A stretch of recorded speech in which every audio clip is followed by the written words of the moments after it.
Okay. Sending data to YouTube. Oh,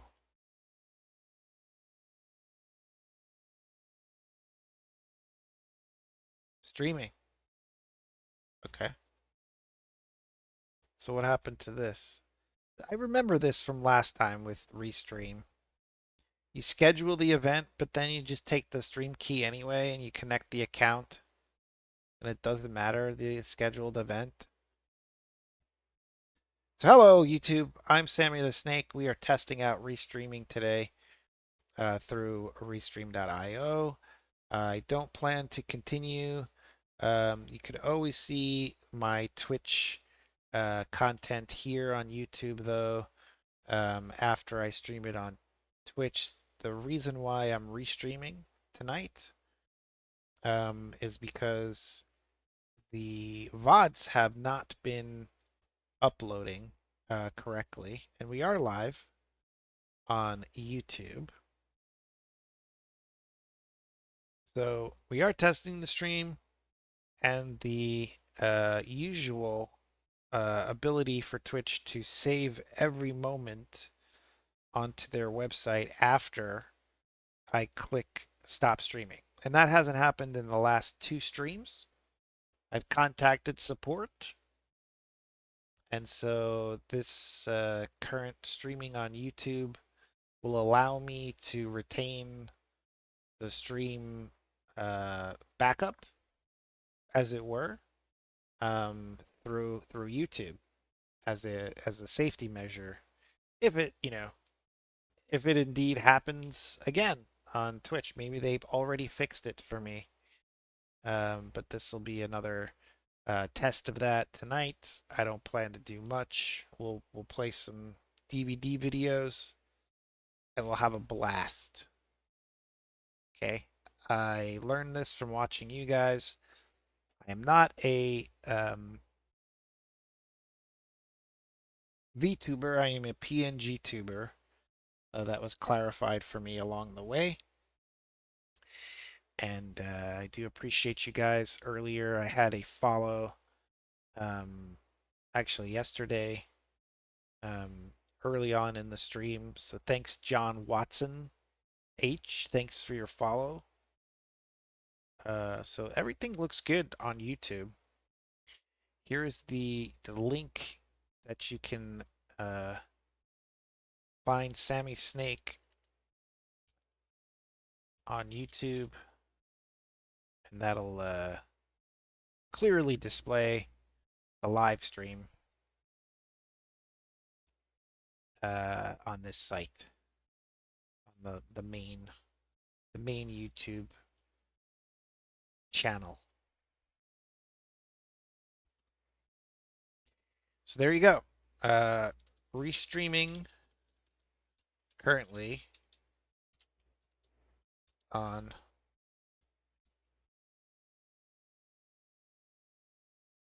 restreaming currently on YouTube here.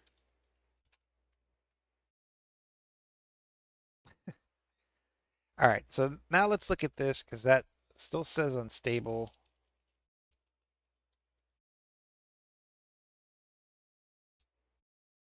Inspector, that's what. The Twitch inspector says I am stable with no delays. Whereas I think it's that browser issue again. I have bugs in my browser again, I think. Bugs in the browser. So what happens to this upcoming? I should leave that on the screen. Or is it? No. Let's go here. This is a little more interesting to have. Does this automatically scroll? Yeah. So Restream.io, and I created this event, but then I just went live. And it is well past 3:45, or it's 5 minutes past. So delete, delete.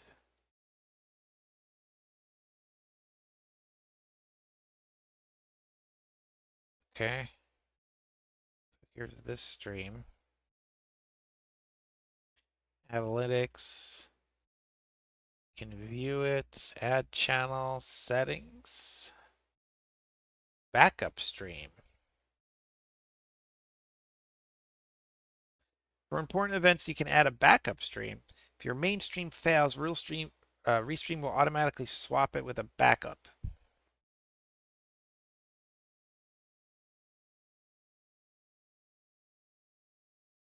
Oh, but you need to upgrade. Okay. Well, that's stupid. That's dumb. If your stream goes down, you just start streaming again when you fix it, right? That's kind of dumb. Okay. Dun, dun, dun. Restream is funny. It's funny. I like it though. It's nice. So far, so good. I can do the stream title right there through OBS. There you go. Well, had a lot more like what do you call it? Had a lot more oomph before get up and go. I wanted to say get up and go, but that's for the morning. What do you mean? Not get up and go. Had a lot more energy earlier, and we streamed for I forget, but at least 4 hours. No, we streamed for 3 hours and like 40 minutes, just about. And it was again to test the issue I'm having on just Twitch.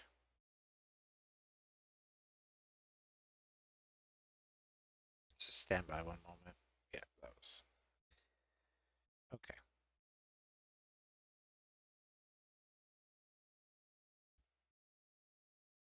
And I'm a bouncing cartoon snake. I do this for free. If you don't like watching ads, you can eliminate them many ways. If you're a Prime member of Amazon.com, you can do so once per month. Mine or any other channel if you're choosing. There's lots of other ways to eliminate ads for free, but if I do wind up receiving anything monetary, like a tier 1 or higher, is $5.99 and up, I put it right back into upgrading the stream, keeping it going, keeping me going. Like I said, I keep those ads under 6 minutes an hour, usually. If you see more than 6 hours or 6 minutes per hour, if you see more than 6 hours from Snake, call the cops. No. Um, again, thanks for all the lurks, follows, and let's see if there's anything to react to first, since I am just chatting. But then I guess we'll play the game. Having a lot of fun with the new character. Oh, okay. We have a Diablo 4 video. Oh, we have doorbell news too. Let's do the doorbell news first.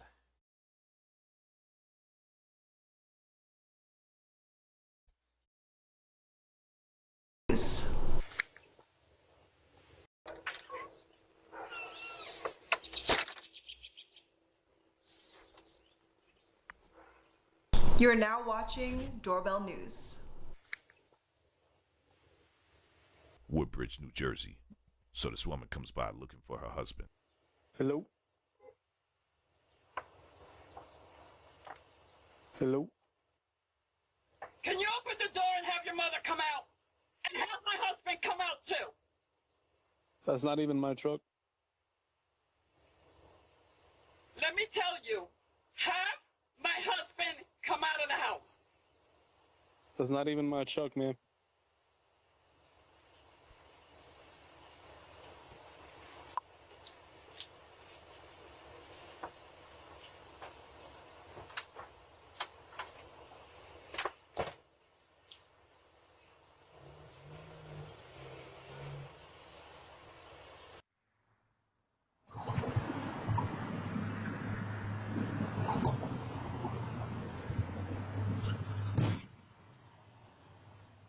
Better slow down.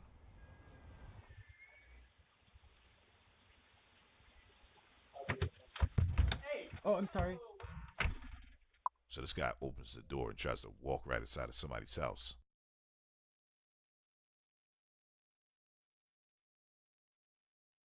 Looks like a meteorite or something.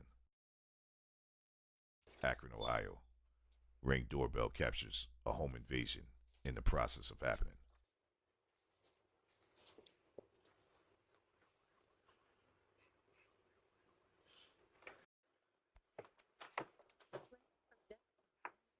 C9FR.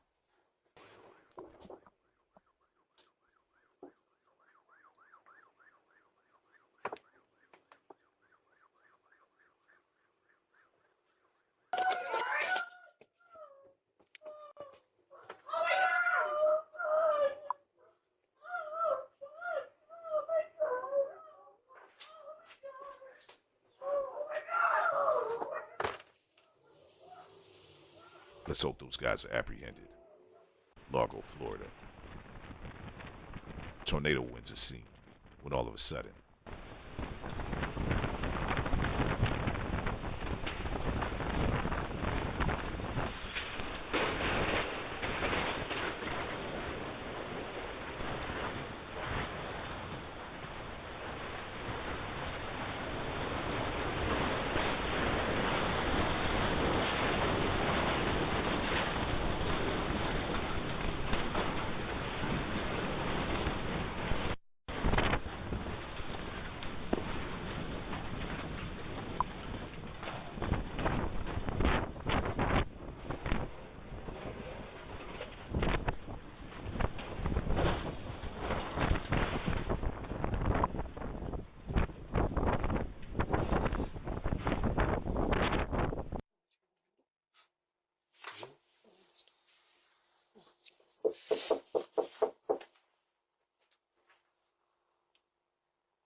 looks like Amazon is hiring kids to deliver packages.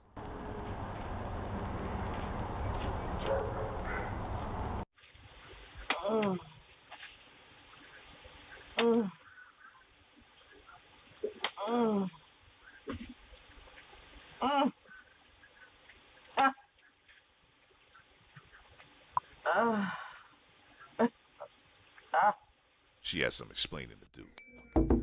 Hey! Bloomfield, Connecticut. It's bear season. He in the trash can. TT, I can't see. Get out the trash. Get out of the trash. Hey! Get out of my trash can. Get out! Look at him taking the trash bag. Oh, bad behind. That's literally so funny. Oh, my goodness. Now I'm going to have trash all over the doggone place.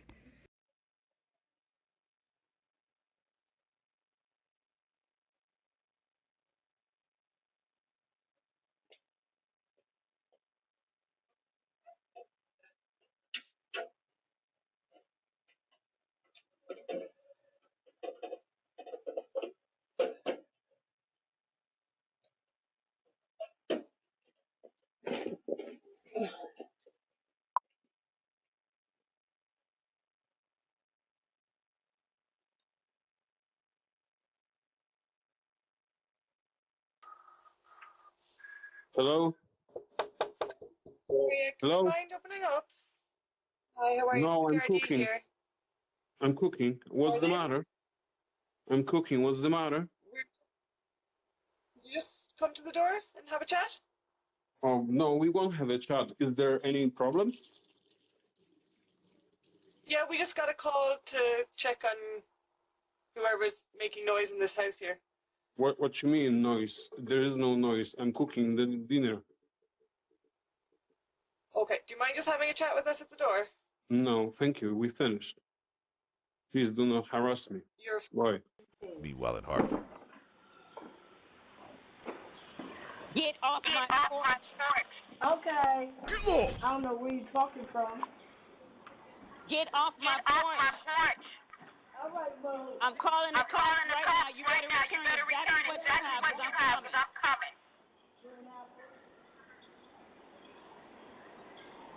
You better put it down because I got you on camera. You better bring it back.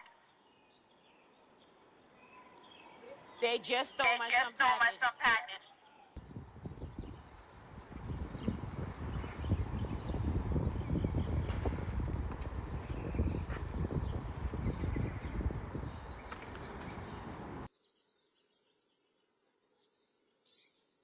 A coyote is seen entering a homeowner's driveway.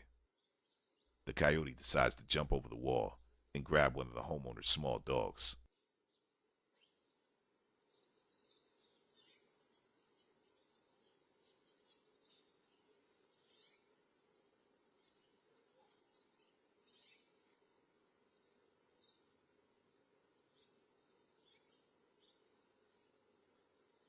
Yeah, it's coyote season, so if you have small pets or children, make sure to be on the lookout.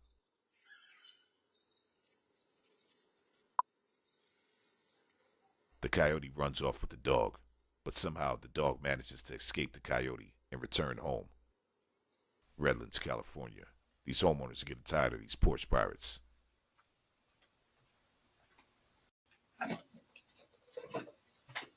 This lady in the Bronx caught a porch pirate and confronted her. Have your picture. The police have your picture. Are you going to steal other people's package? I just gave them your picture. I literally just gave them your picture. What? Why did you do it? Yeah, that's her. Why did you do it? I don't do what? You stole packages. That's you. It's you. Look, I have your picture. Okay. So why did you do I it? didn't do it. Yes, you did. Miss, please. Get on my nerves. Really? There you are. Same shoes. Same everything. There you are. You steal. You steal. Oh my God. Where do you live? Where do you live? Where do you live? I'm calling the police right now.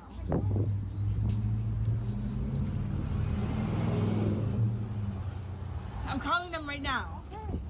She's walking up Boynton right now. Waco, Texas.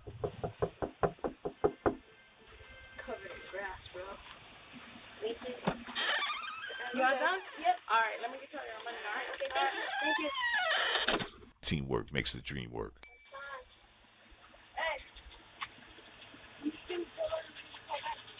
Portage, Michigan. This lady walked inside of somebody's house and took their 8-month-old baby and then drove off. Luckily, she was apprehended and charged.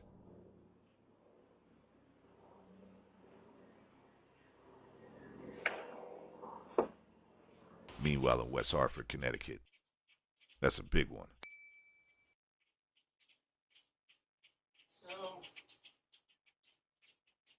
So, there.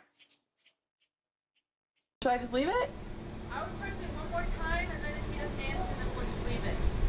Okay. No, I'm not gonna ring it again. I'm just gonna leave it.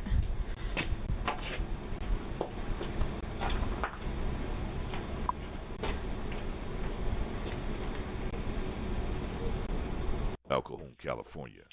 Check this guy out.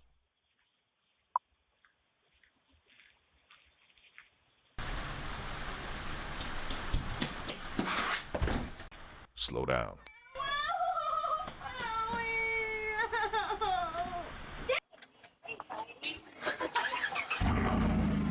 That's what I tell him all the time. Leave me alone.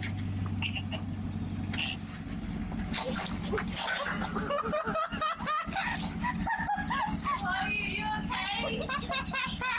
Chloe, are you okay? We have dogs. It's not.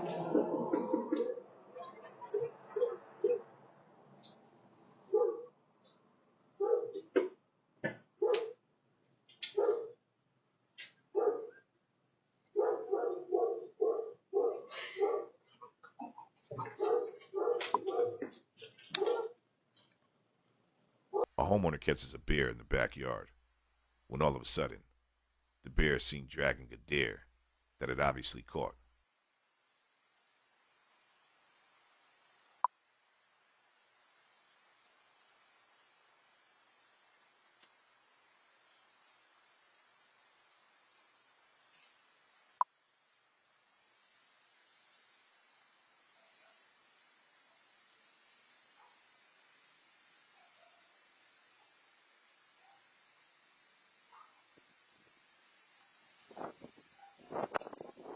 Feel sorry for the deer, but that's the circle of life. Chicago, Illinois. You okay? Yeah. Are you okay? Yeah. That's my house. Huh? That's my house. It's your house? That's my house, yeah. Okay. Who are you looking for? I thought it's my friend lives here. Nope, nope. My house. Nope.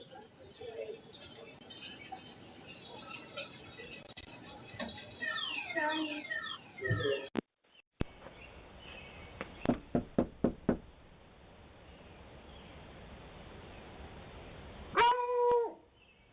Say, get off my porch, man. Get off my porch now. Get lost! It's summertime, so remember, kids may be playing in the street, so slow down. Luckily, these parents were here.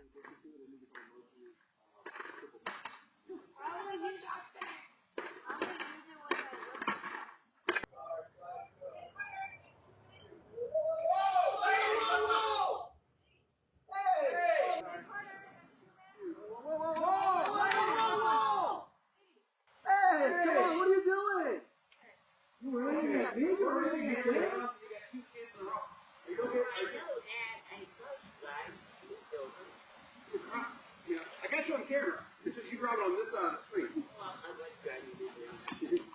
Yeah, make sure to drive slow and be careful.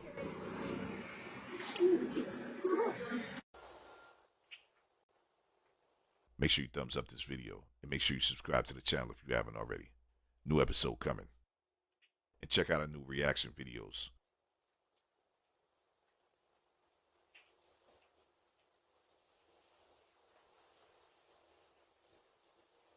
Doorbell News Crime Watch, coming to a neighborhood near you. Make sure you subscribe today. Hey everyone, I'm here with Marcus, and today we're diving into everything coming in Season 9, Sins of the Herodrum, launching on July 1st. This time around, I thought we'd set the stage with a little bit of lore. So, you've discovered the existence of long-lost Herodic relics powered by the blood of the great enemy, Astaroth. To keep Sanctuary secure, these dangerous relics were sealed away by Donan within Herodic strong rooms throughout Sanctuary's nightmare dungeons. But now, as the seals begin to weaken, demons are drawn to the blood and eager to absorb the hellish powers within. You must call upon the arcane magic of the Herodrum to locate the remaining relics, uncovering the dark secrets behind the faithful choices of Donan and his once prominent order. The Herodrum have seen better days. Sorry, Donan. But they didn't leave us empty-handed. The game is getting some permanent additions, including new Nightmare Dungeon affixes, Herodic Strong Rooms, which are intense, timed micro-dungeons, and escalating nightmares. A challenge that puts you through 3 consecutive Nightmare Dungeons, each one tougher than the last. On the seasonal side, you can look forward to Herodic spells, which offer more customization than ever before, plus new Herodic jewels to collect, which are socketable power-ups that boost and fine-tune your build, along with a host of other changes, many of which we'll cover in this video. Let's start off with Herodic Strong Rooms.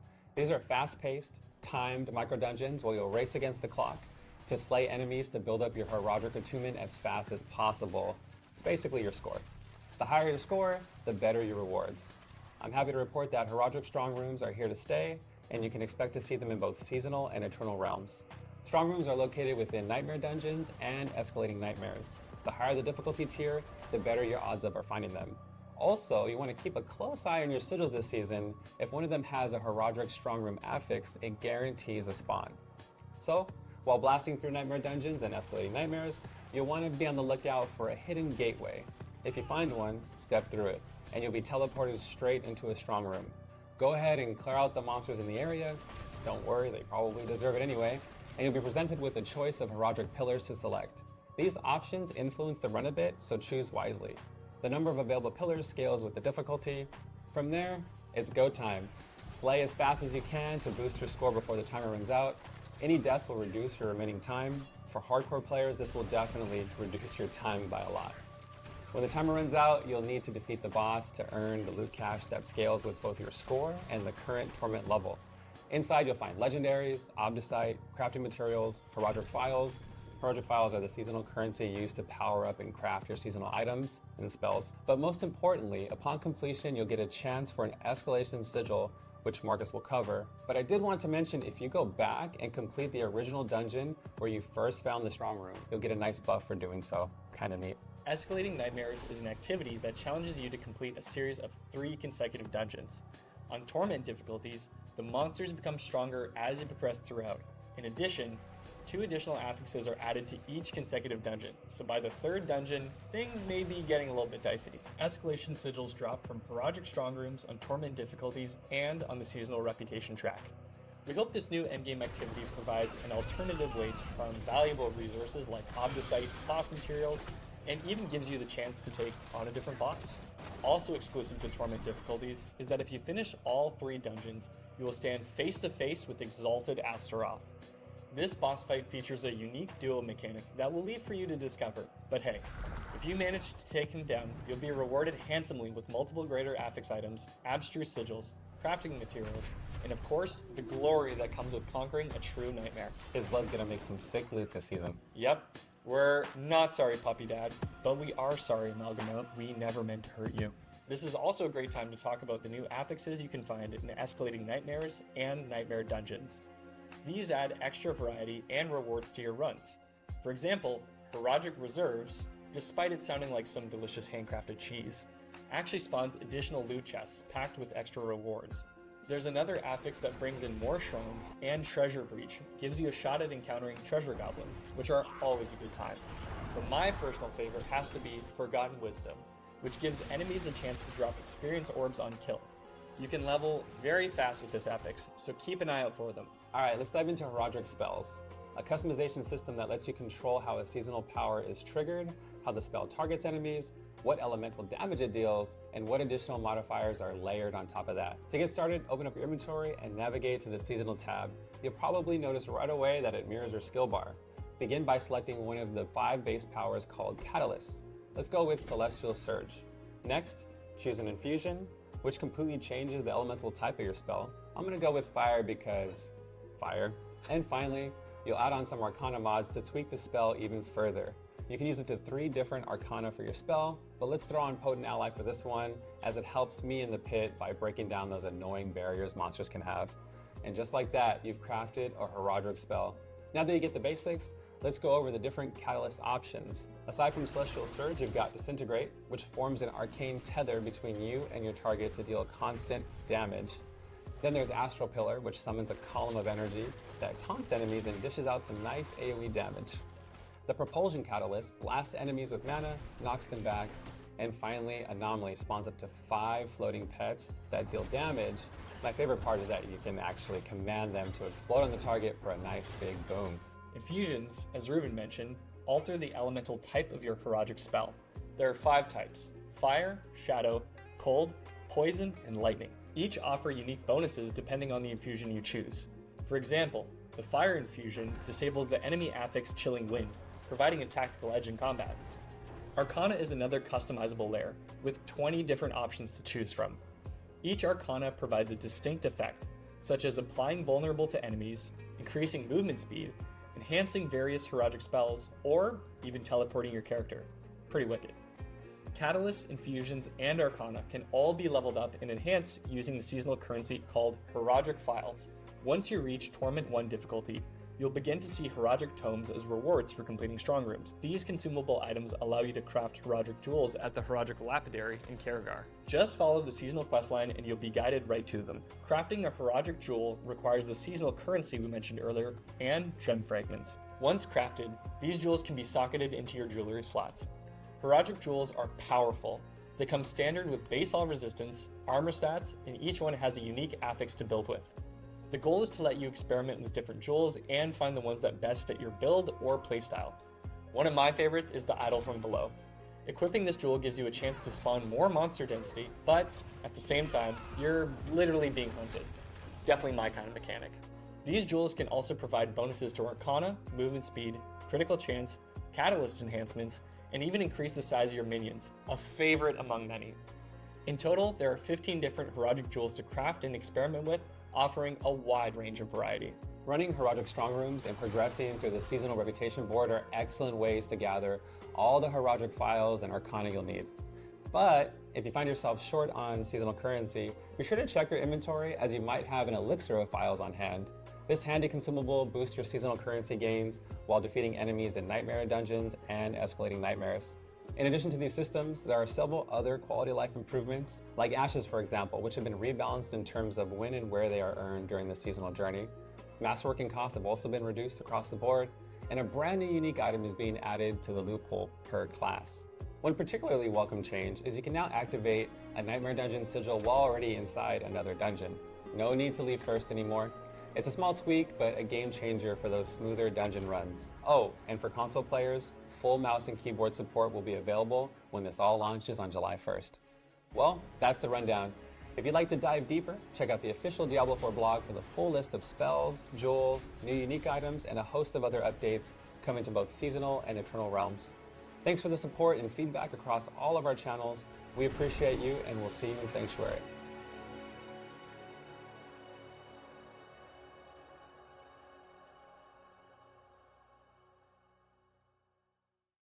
Oh, this would be one that I would not have had on my 2025 bingo card. You see, Chris Wilson, the co-founder of Grinding Gear Games, that obviously makes Path of Exile 1 and 2, had a bit of an announcement last night. Yesterday, it was the 25th anniversary for Diablo 2. So on the same day, Chris Wilson actually started his own YouTube channel and posted a video called Celebrating 25 Years of Diablo 2 with Diablo 2's creator, David Brevik. Now, this was an hour and 12-minute interview, which was actually really, really good and had a lot of types of questions from director to director level. You know, the types of questions people like me wouldn't even know to ask because I haven't created a game for 10 years like these people have. So I actually highly recommend watching this interview. If you haven't seen it yet, I'll put it in the description because it is absolutely fascinating. But within this interview, he was asking a lot of questions about developments related to sequels of games and almost questions that seem like personal advice. The type of questions that you only know to ask when you've been in the industry and are asking somebody on a peer level who have both made, you know, phenomenal ARPGs. And those were great. But towards the end of it, he started talking about how he spent a year in retirement, basically, you know, sorting his magic cards and eventually got bored. In fact, he said this. So I spent a year doing that after GGG, and it was relaxing, but I kind of had the itch that I wanted to be creative again. And I wanted to be creative in a way that didn't involve being a CEO of a 200-person company. Like it's a fulfilling job that I felt I did a good job at, but it wasn't really what I was born to do. And so I realized that the most fun I had making Path of Exile was just like jamming in my garage with Jonathan and Eric in the early days, like a really small team, just trying to come up with something where, you know, there was just a lot of creativity happening and I was getting to write code and all that kind of stuff. So I recently started a really small studio with some friends. It's called Light Pattern, and we're working on a small project that I don't intend to talk about, you know, potentially for a number of years. I guess my only clue is it's somewhat telling, I guess, that we're talking about that today. But yeah, it's been a lot of fun so far. I'm getting to recreate the feeling I had in my 20s of doing development again, and yeah, I'm having a blast. Now, I think we can all understand the feeling. You start a project out of raw passion, it becomes extremely successful because people like it because it's developed out of raw passion, and the company becomes larger and larger until you realize you're no longer a person who's sitting there actually creating your passion. You're managing other people that are helping create the passion for you. And, you know, maybe it doesn't quite. It's 420. It's actually 420. I don't usually have the chance to say that live when it's 420 and the little GIF in the corners. It's synchronicity. It is 420 Pacific time. Still 420. The longest minute ever. Happy 420. At 4:20 p.m. Pacific time. Exactly. Hit quite the same. So I can fully understand liking, you know, being a game creator, but not liking being a boss. Like when I heard this, I thought, you know what? Don't blame him at all. It makes total sense. The story doesn't really end there because he has a website. When we were watching this live, someone dug this up in the chat and found lightpattern.com here. Founded by 2025 Chris Wilson, co-creator of Path of Exile. Light Pattern is a boutique game development studio working on an unannounced project. What could it be? Could it perhaps be a Diablo 2 inspired ARPG, as was hinted on for an hour and 12 minutes straight? Well, if you look at the website and they're hiring for an art director, it would surely seem so. A deep familiarity with Diablo 2 is a requirement, not just playing it, but understanding what makes the world, art, and systems so enduring, as well as an appreciation for classic RPGs from the 1990s and 2000s. Now, he made it very clear in the interview, he's not really going to be talking about it much, he's taking it slow, and it's not going to be readily available for years. But if you're an ARPG enjoyer, it has continually, over the last 2 years in particular, been more and more and more encouraging in the ARPG space. You kind of have a bit of a bummer with Diablo 4 coming out and all, like, you know, the stuff associated with that. But then you got Path of Exile, last Epoch, they made Path of Exile 2, which in a couple years is going to be a pretty good game. You have now the co-founder and developer of Path of Exile creating a new split-off branch with a new studio and making a new project that will be there in a number of years as well. So it kind of just seems like the ARPG genre is not shrinking by any means. There continue to be new developments within the genre. One thing that's obvious is when he creates a game, he's going to have a hell of an audience, because I mean, you can just go look at his comments. It's basically every single person is here like encouraging him, you know, saying they miss him, etc. I mean, when you make a phenomenal game over a long period of time, his new project is going to be looked at by a lot of people, and for good reason. I mean, Path of Exile started basically as inspired by Diablo 2, and looking at the website and what he says in his own interview here, it basically sounds like his new project is once again another ARPG inspired by classic Diablo 2. He does make the segregation there of he's more a fan. He said, what did he say? He says, Diablo 2 Lord of Destruction is a phenomenal game, or a really good game, but Diablo 2 Classic is a masterpiece, and he is much more of a fan. But Diablo 2 Diablo 2, which would make sense when you look at like the art directors, inspired by 1990s, 2000 classic RPGs. It's amazing to me how many of these games get inspired from each other, and how much that Diablo 2 is actually inspired within the genre. Obviously, Path of Exile was created as an inspiration from Diablo 2, but also other games like Last Epoch is another notable example that has kind of inspired a lot of other games. You know, Diablo inspired a lot of other games. You know, Diablo 4 basically took a very similar system from Last Epoch, though you could argue it's basically the Primo system of like empowering one of the stat lines that they have there. The greater affix system is very much a nod to Path of Exile 1's memory strand system is very similar to the forging potential, for instance. And you know, a lot of these games kind of continually make each other better. But there was something that David Brevik said in the interview, which I found absolutely fascinating, in which he stated that he wants to see people go outside of and beyond the genre, like to really break the mold, because a lot of these games do take inspiration from each other and sort of become a loot explosion simulator. And I find that really interesting, because when you create a genre like that, surely the genre is parts of what the original games that created the genre are. Like, that's what makes it a staple within the genre. Like, how far outside of the mold do you actually become before you end up creating a new genre in and of itself? But that is kind of why that interview was so fascinating, is because it makes you ask questions like that, and, you know, brings thoughts to your head that otherwise maybe you hadn't seen before. And speaking of inspiration, he asked David Brevik the same question, like, what inspired him? And secondly, I wanted to ask what your inspirations were. What games did you play as a teenager that made you want to get into game development? Even if they didn't directly influence Diablo, what was it that made you passionate about making games? I think the earliest kind of RPGs that I was playing, Wizardry and Ultima, those were games that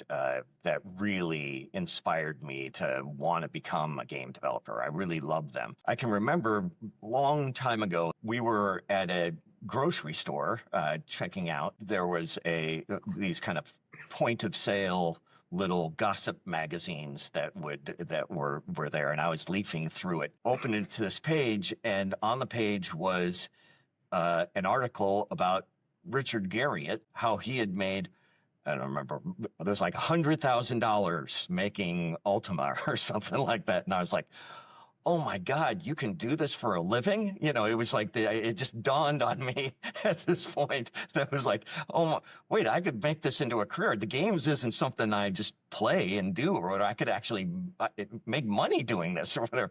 And so, like after that, all I ever wanted to do was I had already just I was really into gaming. I was playing a lot of games. I was learning the code and doing all of these things, and so really from kind of that point on, I took it seriously as my career choice. That's what I wanted to do with my life.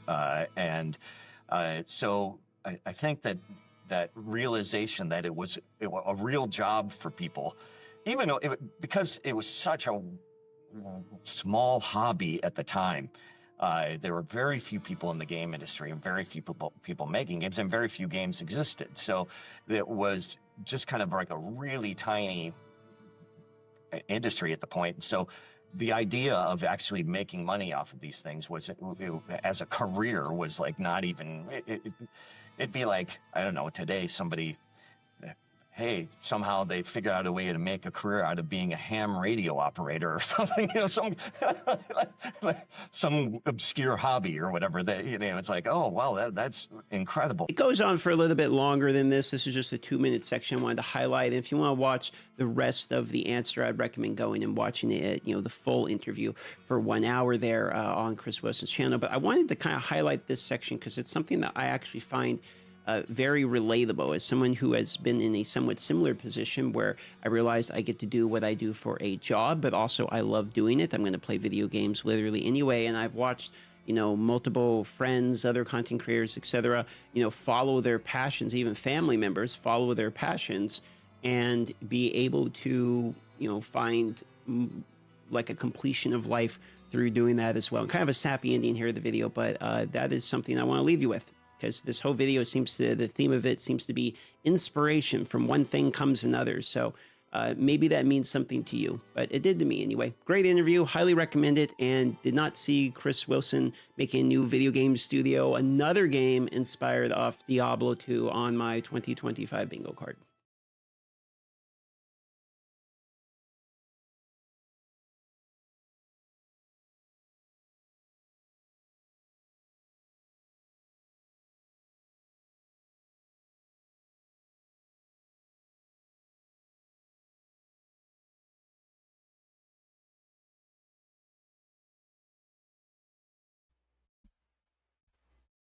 All right. Well, I guess it's working. Bitrate is slightly lower than normal. I mean, I can raise the settings, but you know, I checked the stream on multiple devices. The 2 platforms that I am testing Restream on. So, I mean, dare I go into Path of Exile category? Bum bum bum. On Twitch? Doesn't matter on YouTube, right? There's no Path of Exile category on YouTube. I guess I can put a tag.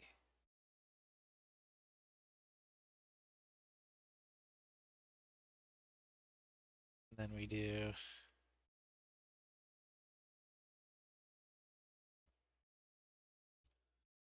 do, do, do, do, do, do.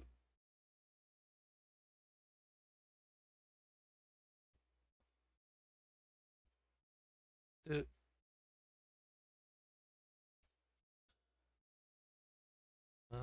Let's do this.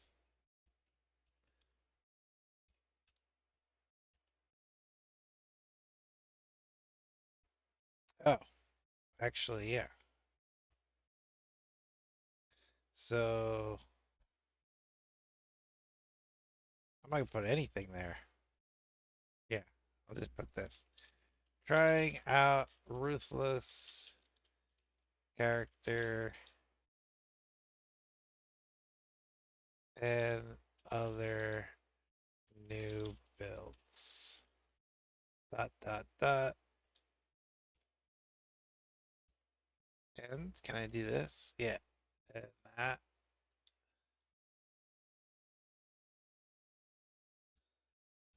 Do that.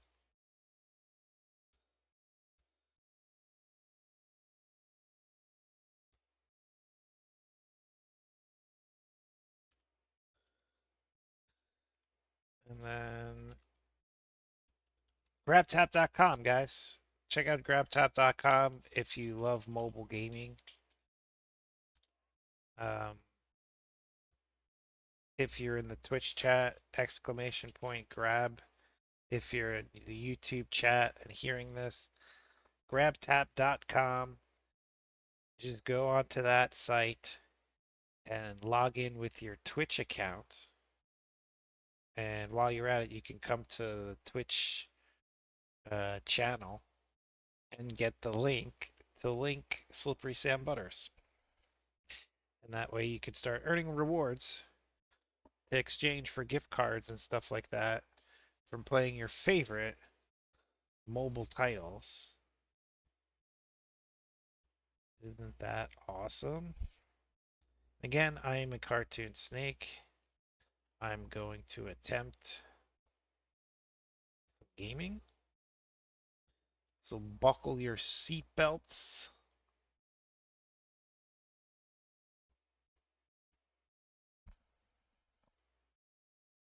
Right.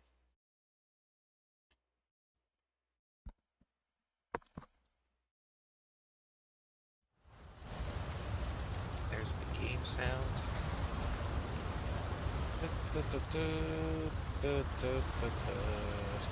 So let's attempt some attempts.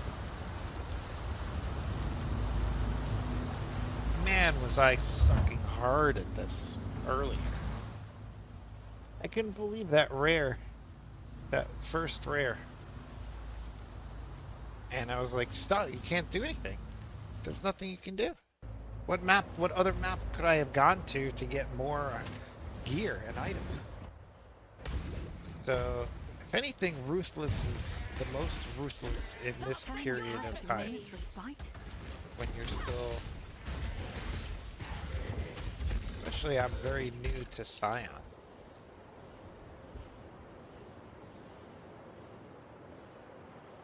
Game. If I can get everything going, and don't do this to me. Let's do that. I clear it right up. That clears it right up, huh?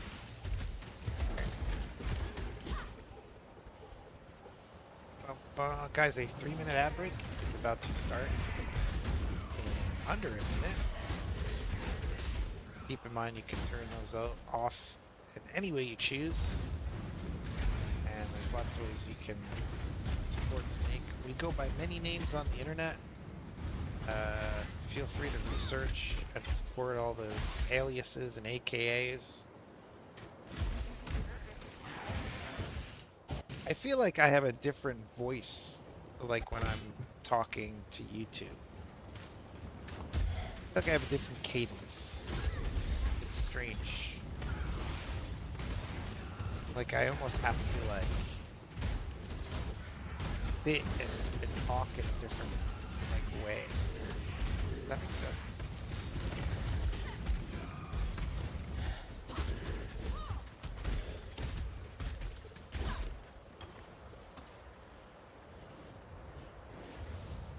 I don't know if that makes sense.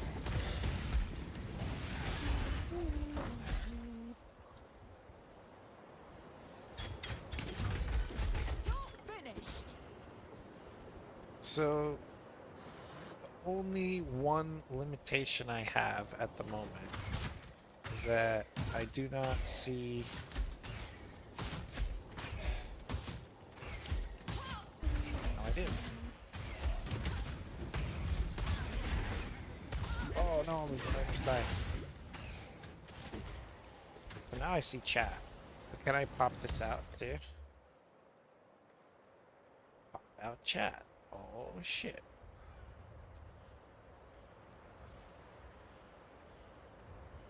So now, both chats.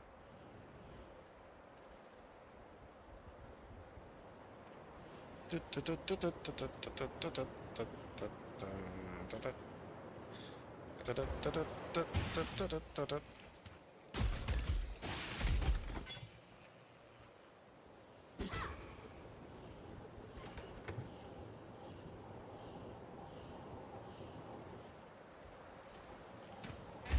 that rare was pretty easy.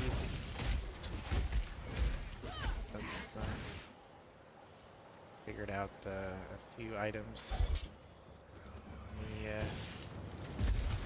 The rare drop, the ruthless droppings of items. The ruthless droppings, you guys.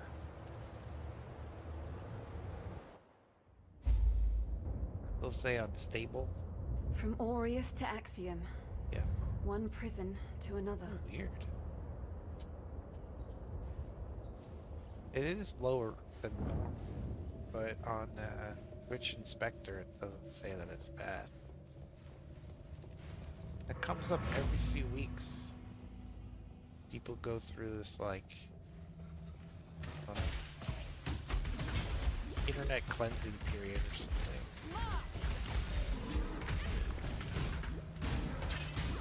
Chaps. Back when I'm able.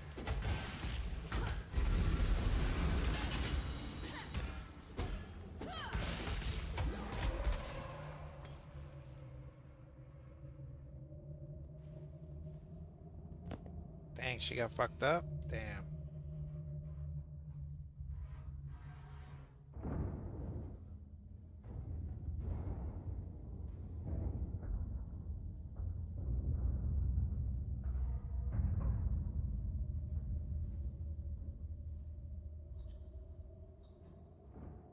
Interesting.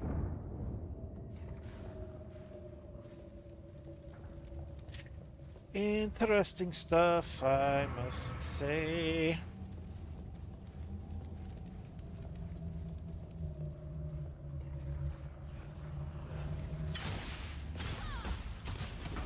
So again, the only reason I am restreaming to YouTube is to create a backup of the live stream without local storage, without using my CPU.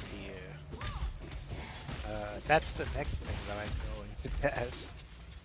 Not that this is too bad of a thing to do, but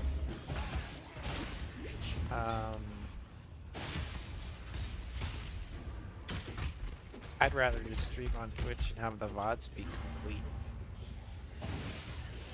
That's the easiest way to go about everything. Can I not have but a moment's respite?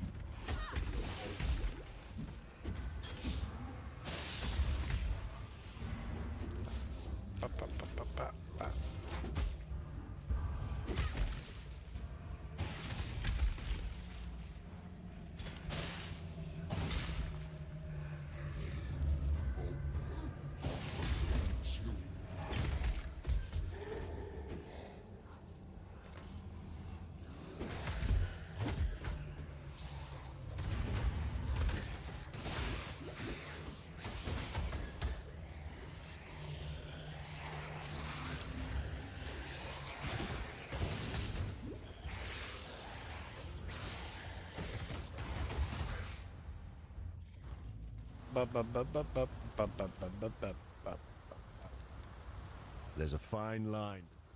Farewell. The tale of good.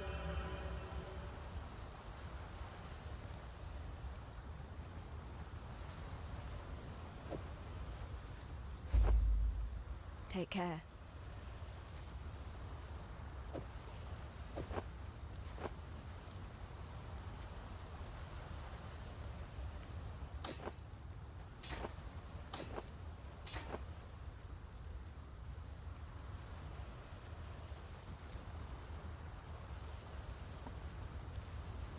Mm-hmm.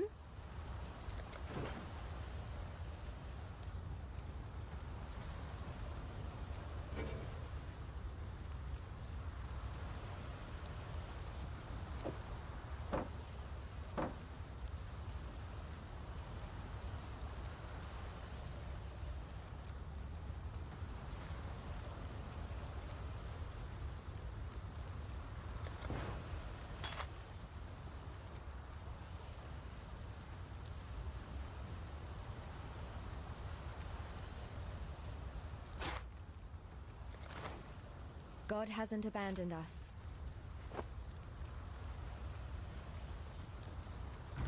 What little help I can offer. Take care.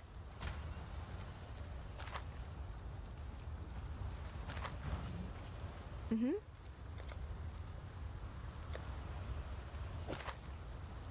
Be well. Come to hear your poem?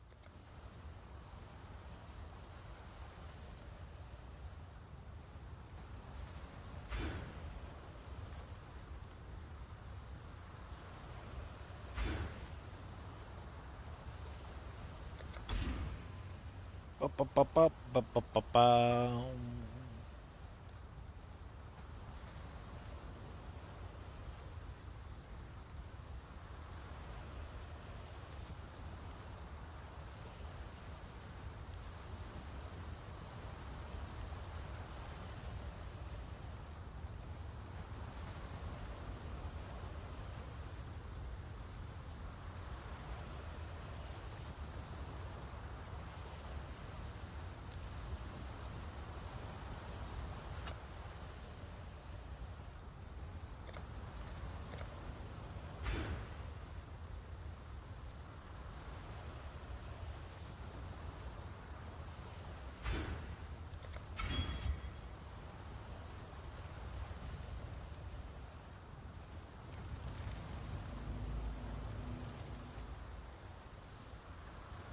Any changes to the mission?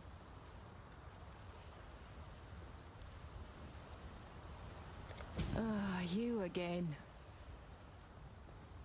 Get it over with.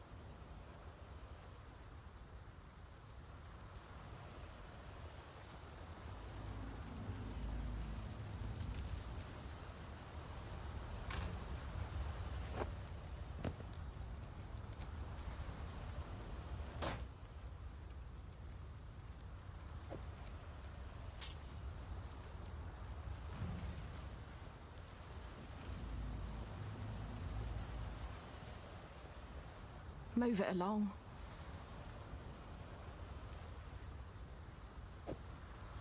Fine. I gave you something nice. Why is she such a bitch?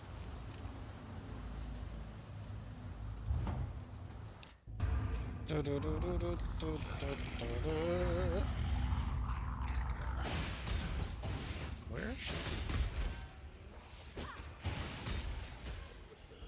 I guess she passed out here.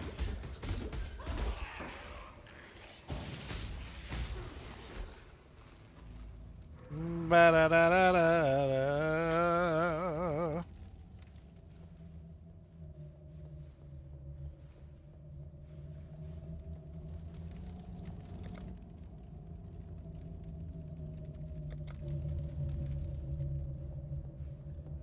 So once a mercenary dies on a map, no other mercenary can replace them, even if you go back to town. I guess that's the thing. You lose the ability to have a merc on the map. I guess that makes more sense. I mean, you have reserve mercs, you know? And you have portals. You'd think that they'd be able to come through the portal if they're on reserve. Maybe I'm not picking a different one? Ever? No, I think I have. I've tested that. Do better, GGG.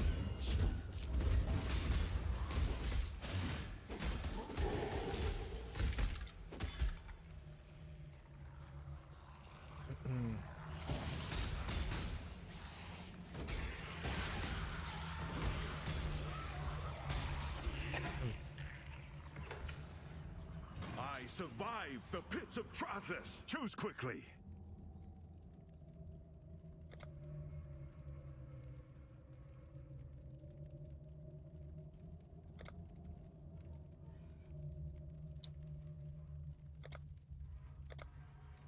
Brace yourself.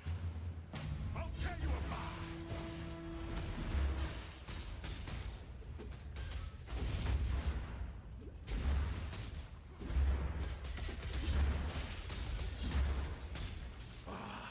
Anything's better than serving house cater.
a moment's respite.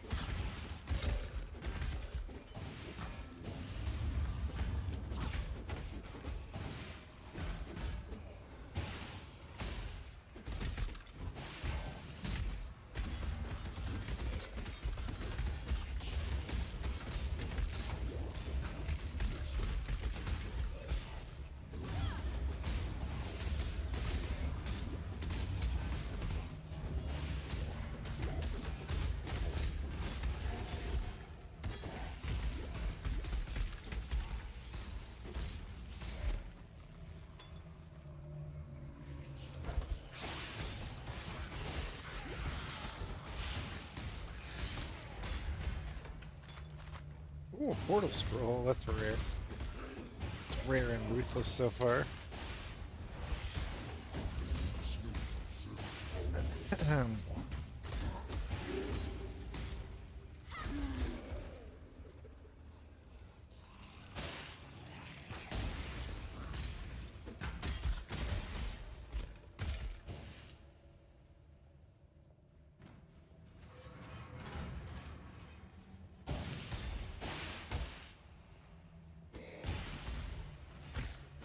All right, before this trial ascendancy, let me just grab some snacks. That way the 3-minute ads can run. And I'll be right back.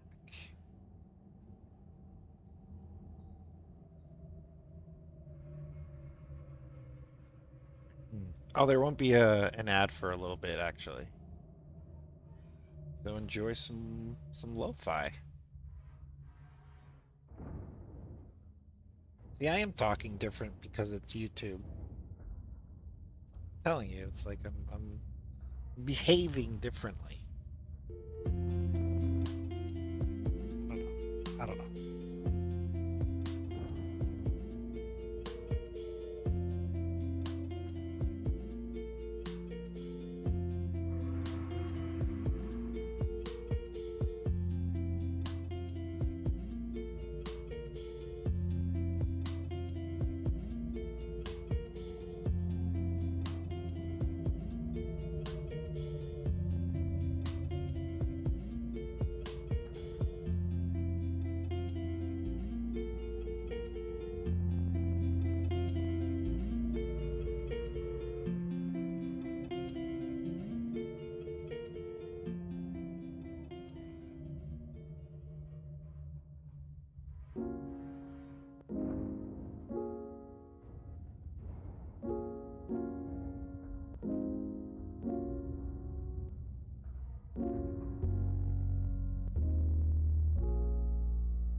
X-Blaster.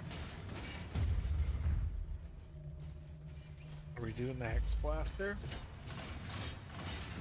She looks like Master Blaster from the helmet.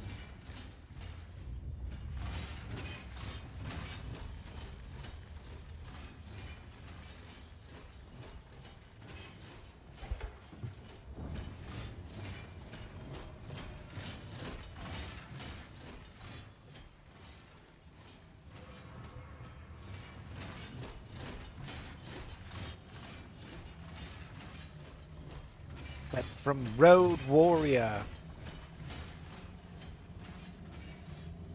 With Mel Gibson. Oh, yeah.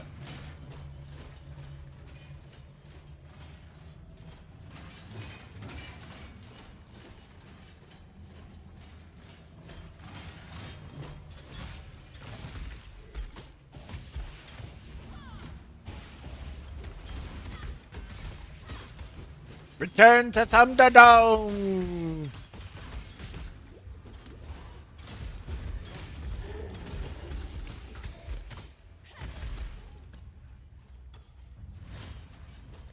Return to your dome of thunder. Increased effect of non-curse auras. Mana. Cost of link skills.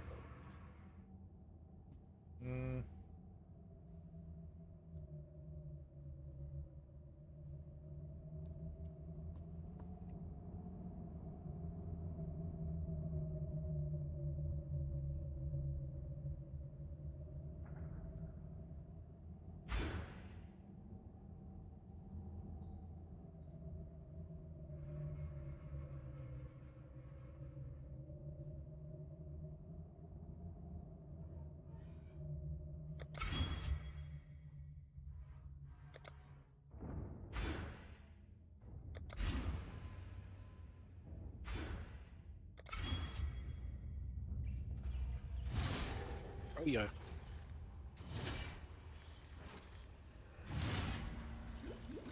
Can I not have but a moment's respite? I'm dead. Dead.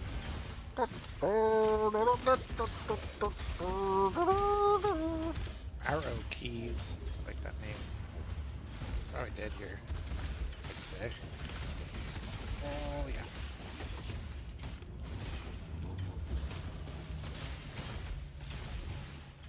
Last ditch effort.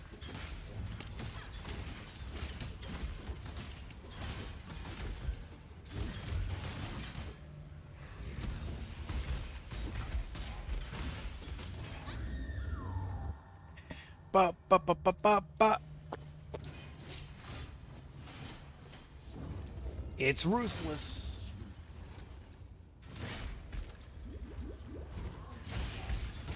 Oh, I don't think I can get past this part. That's a shame. If I just do this.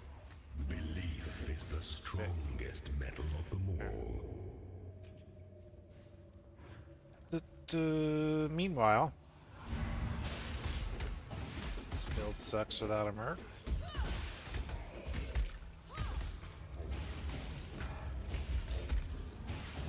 But we just gotta get through the prison, and then hopefully, I think what we need is a totem.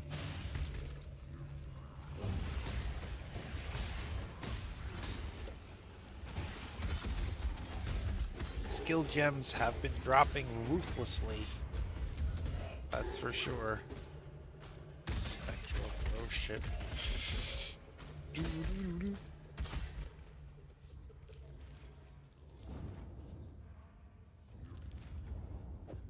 That's two-handed.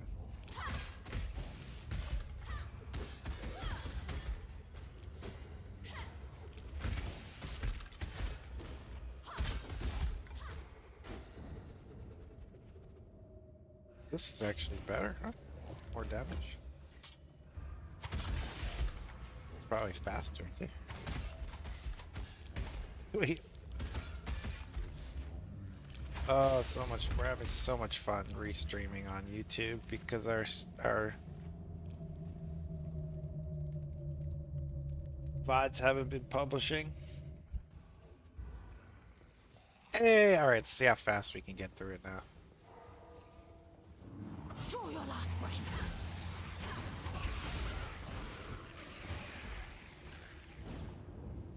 I am so apathetic about standard league deaths.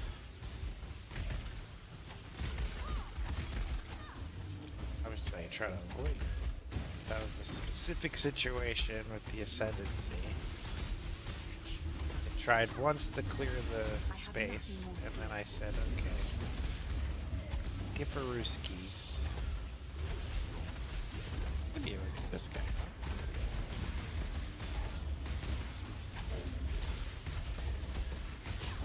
Can I not have but a moment's respite? I was gonna say, with the Merc, too?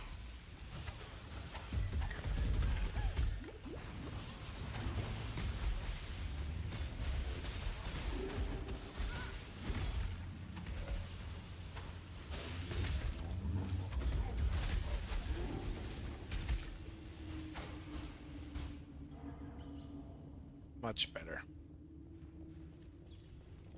Should get everything. I don't have a loot filter because I don't have one set up for Ruthless.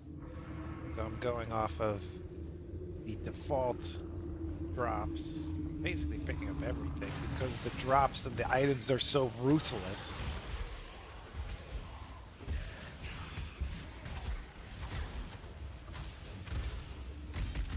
I don't know why I keep going. Look at that. Same. There's nothing there.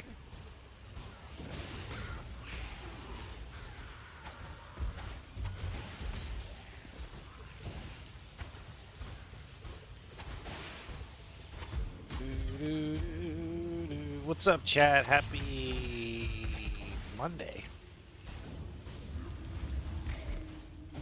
30th. End of the month.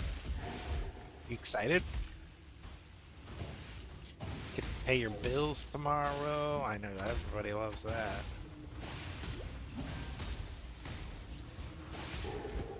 Alright, we're gonna do some divine farming actually after this, because this is actually kind of...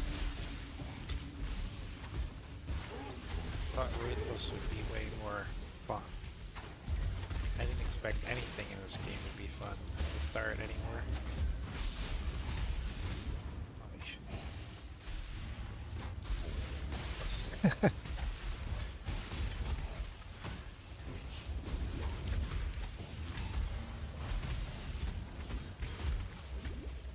Act 1 problems. Oy, oy,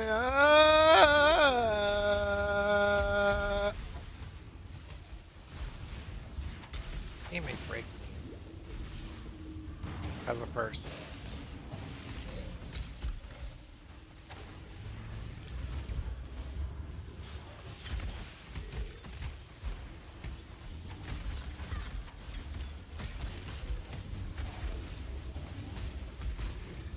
Probably like a 10-year-old game, but Ruthless was just added as a game mode. That's where I should have known.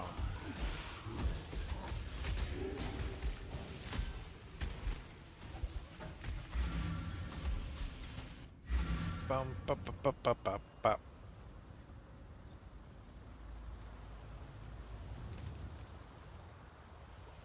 The realm is restarting, you guys! Let's go. Let's go. We're gonna stream through it. Or watch spoopy videos. Sick.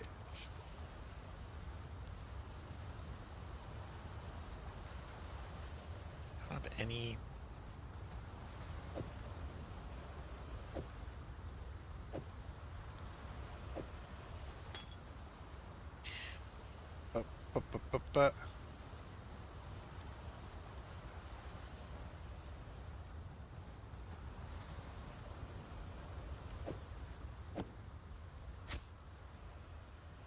What little help I can... With the little help I can offer you.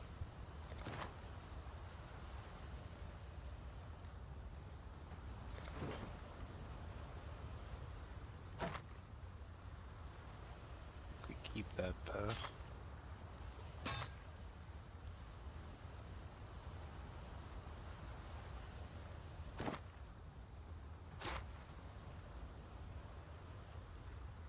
Actually. New. Farewell.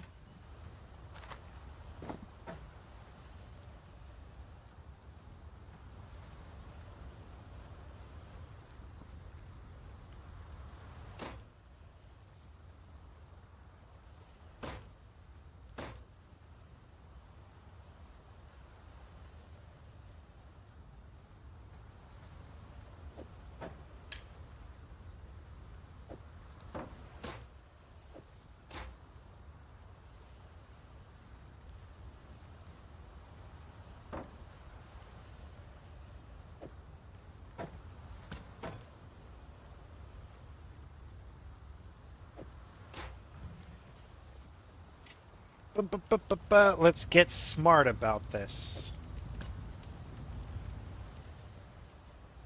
What little help I can... Dying so much. Take care. Oh yeah.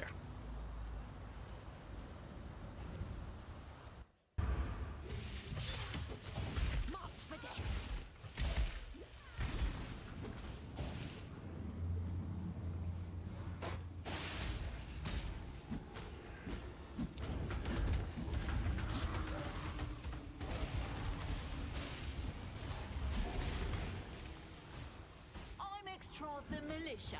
You're as good as dead.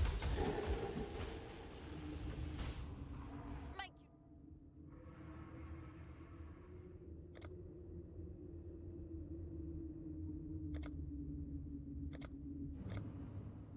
target in sight. One shot, one kill. Can I not have but a moment's respite? Ugh, fine. You earned it. I'm in.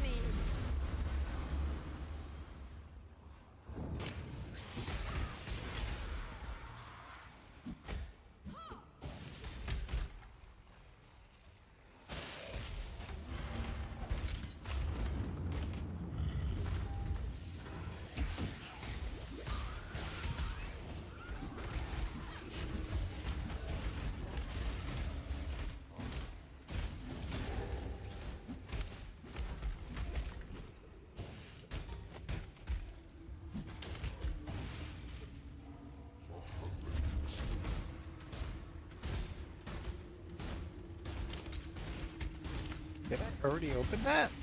I guess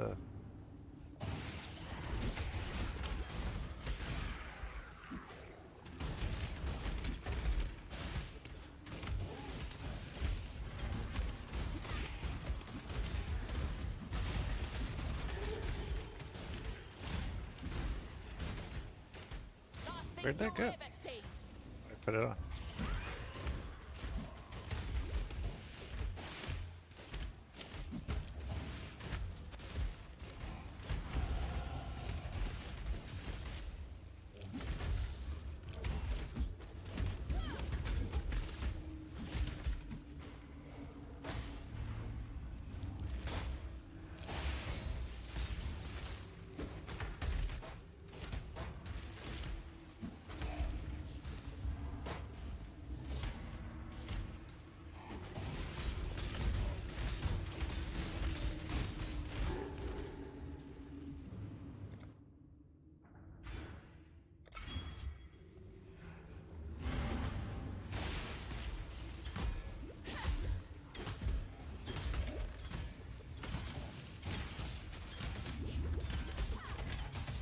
What's going on?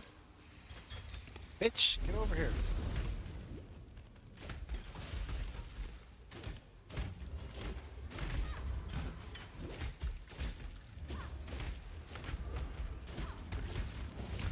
It's the same damage.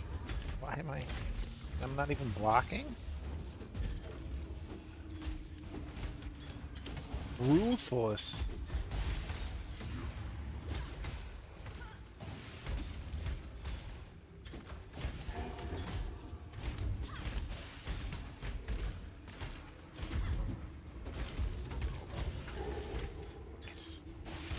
This guy's stuck in the door. What's going on here? Ugh. Over it. Get me out of here. Where is my mark? Stick with me, Captain.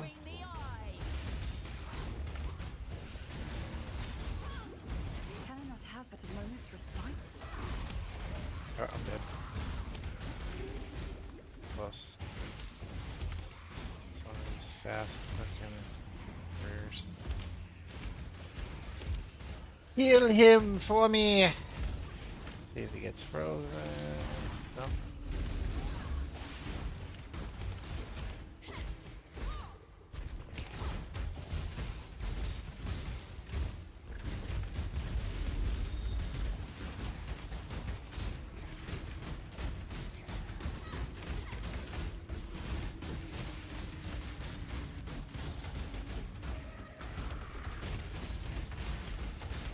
Your death is a mercy.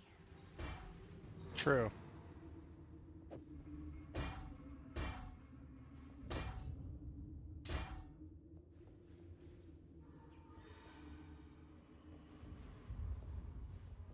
What's that claw actually? 17?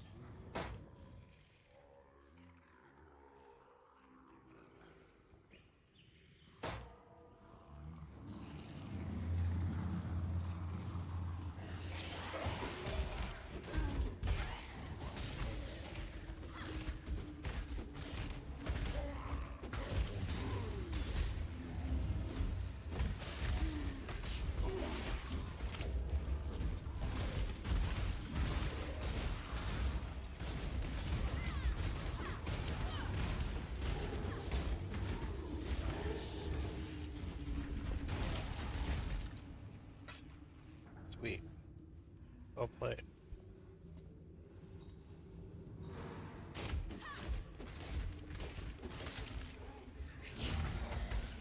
Bum, bum, bum, bum.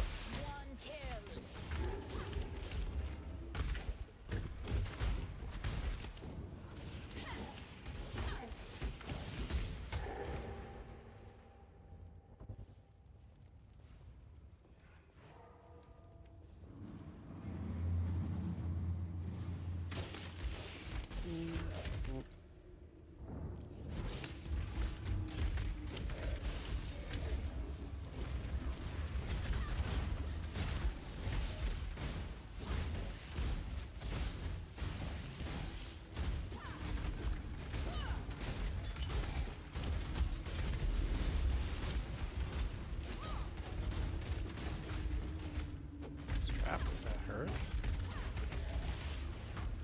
Whose trap is that? Hers? That's awesome. Sorry, I'm like mumbling. It's like I'm talking to myself. Sorry.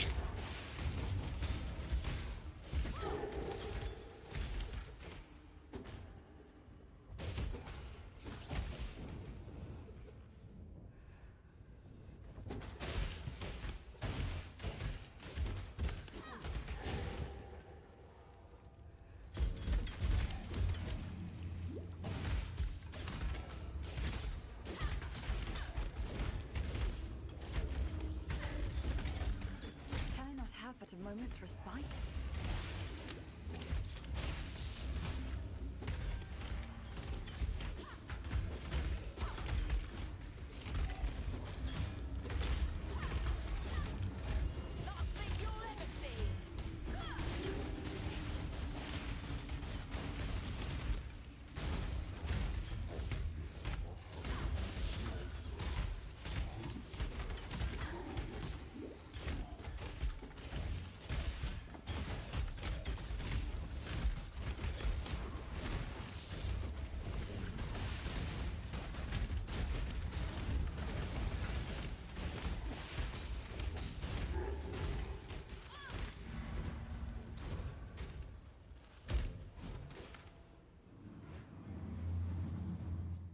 I feel like this is going to be really hard. I don't know. The one. So squishy, this shit. I don't know. This might be dumb. Well, I can like reset the instance, get the other merc, all that. Still the Karui barbarians advance upon us. Lina is dead, his legion slaughtered along with every eternal man, woman, and child from Lina's watch. Oh, maybe I get lucky. Should the need arise, we shall retreat through Prison's Gate, raising my barricade behind us. Pretty poor. Yet our salvation is at hand. Foul times demand heroic deeds, and through my arts, our whatever. Brutus will arise and Let's see how it to goes. defend us. May the dry sands quench their thirst with Karui blood when our mighty warden delivers his judgment upon them.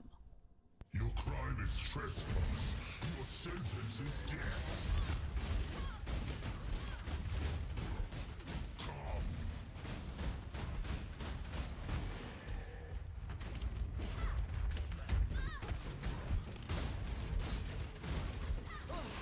Go on retreat. Let me embrace you.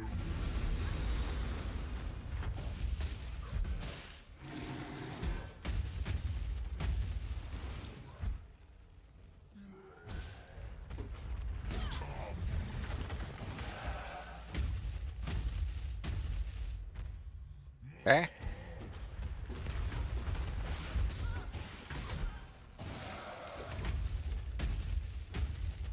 Whoa.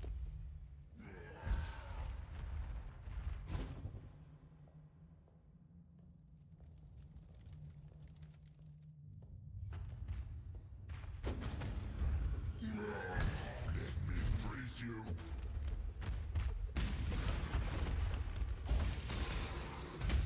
Can I not have but a moment's respite? Let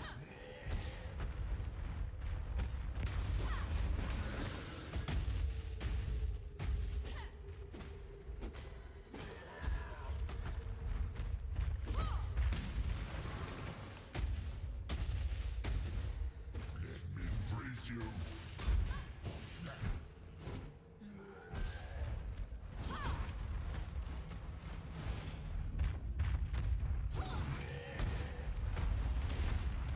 Some new shit. Gives him a little like frost. Probably less cold resistance or something. Oh.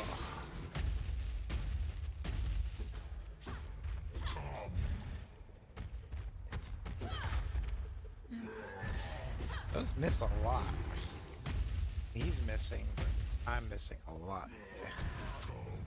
Come on!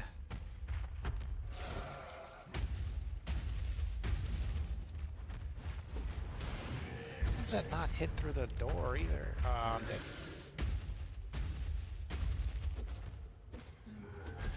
How is that not hitting him once?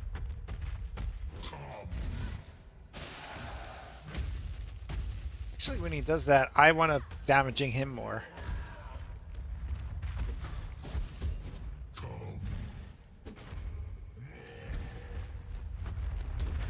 This is so cursor dependent. Oh, I know, because I don't have my lucky cursor on. No cosmetics on yet on this character. That's why. Oh, I'm dead. I got him halfway. I mean, that's better than I thought was going to happen. Come back and hit him. Nice. Hit. It's supposed to be going like this, you know? None of those are hitting. How? Ow!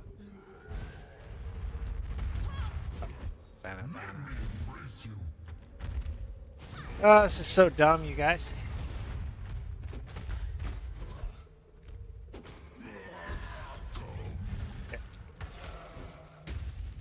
Thought I was finally dead there, but I keep slipping away. I'm so slippery.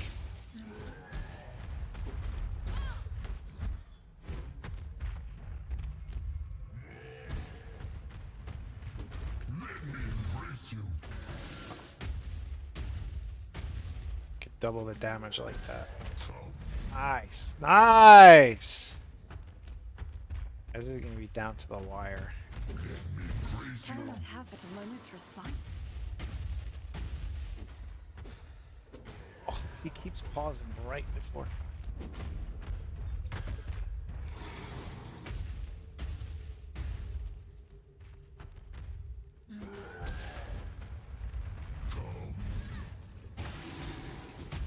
Nice. That was a good exchange.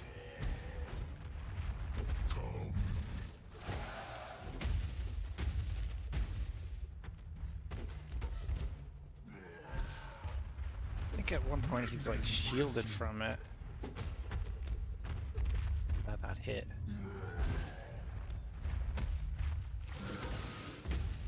Oh, that was close. Close to death.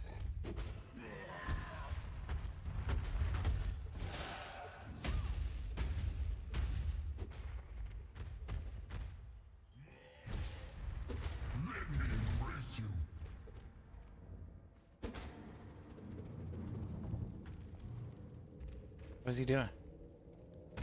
You think me horror? I will show you what true horror is.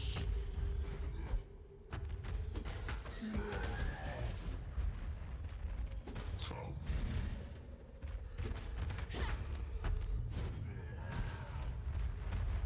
Let me embrace you.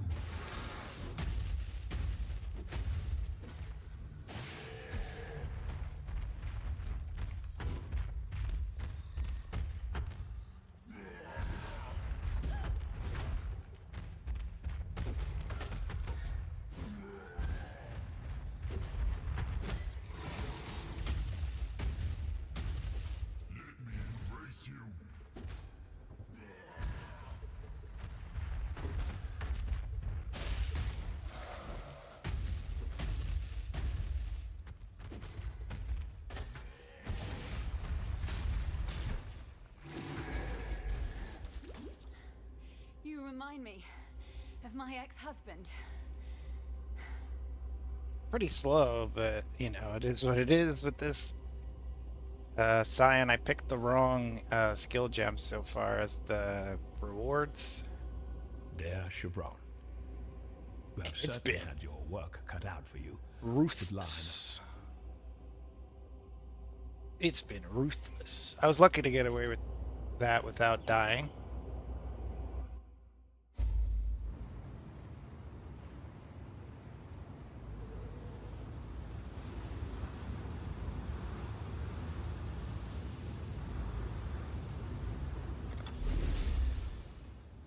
Dun, dun, dun, dun.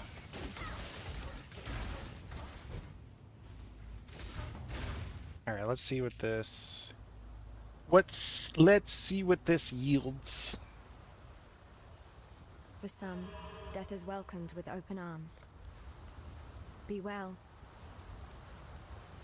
The warden's free.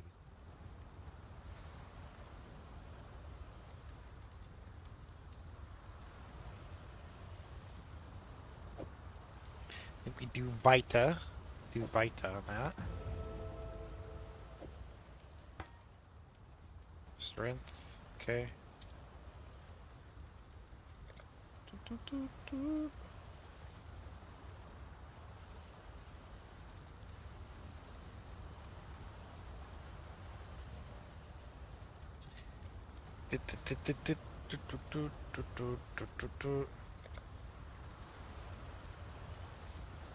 Alright, we'll fix that.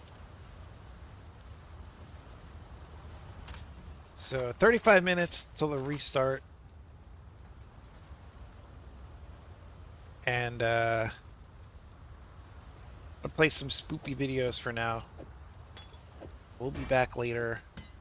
My name's Sammy Snake. We are testing restreaming today because we've been having issues with streaming only on Twitch with the VODs saving. So this is a way I can back up the content as all the live content will be instantly saved onto YouTube if it's still an issue on Twitch.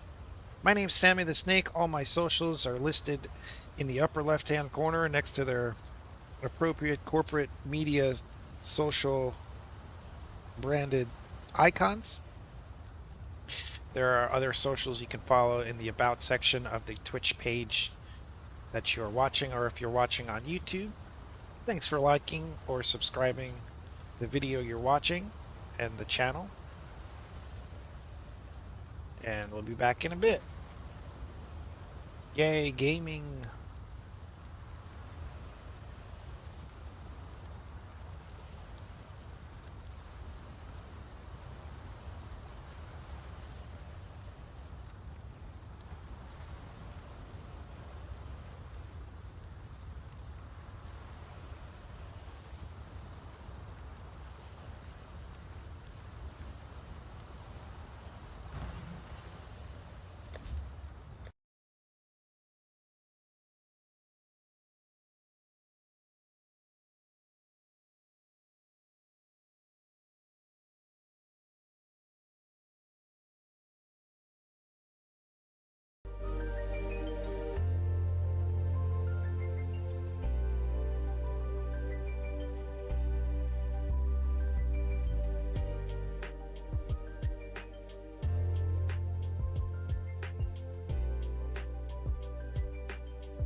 Come on.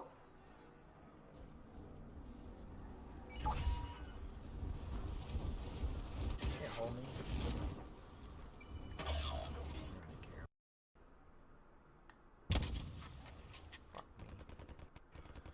Fuck. Pissed me off. I need that let's go though. Woo! Let's go! Let's go! Clip it. Come on now.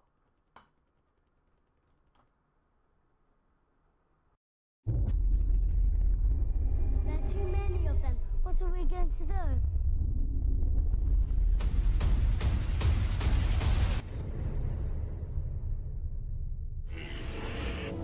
The time has come. Execute Order 66. Could you pay me in advance? No. I need that money. Do it.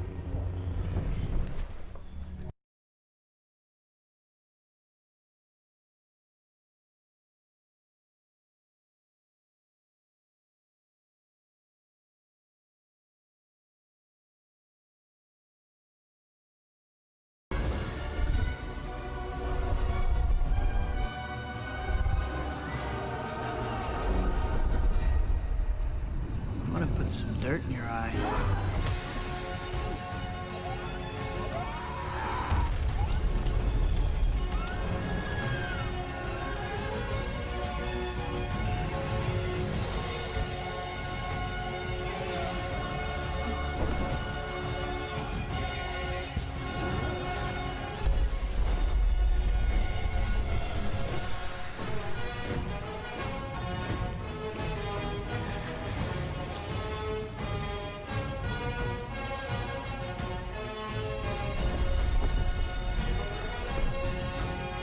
There are too many of them. What are we going to do?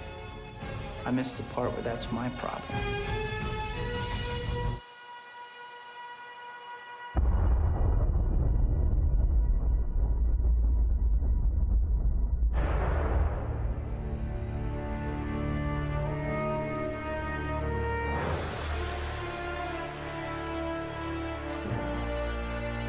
Ben.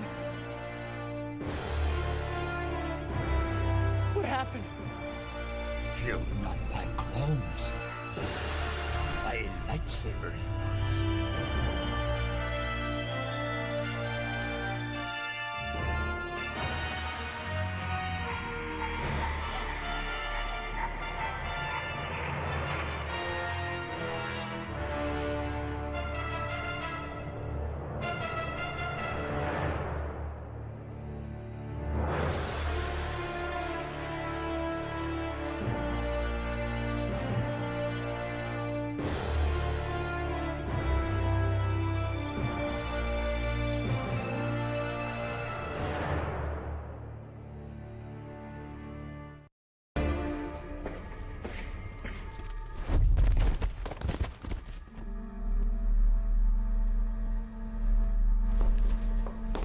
You survived.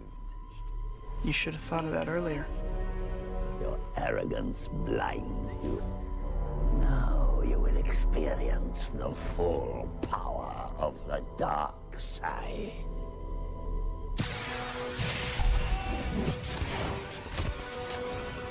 Stings, doesn't it?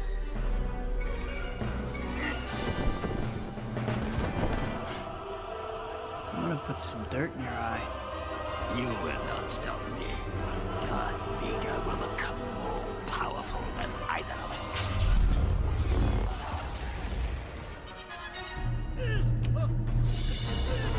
You're an embarrassment. Gonna cry?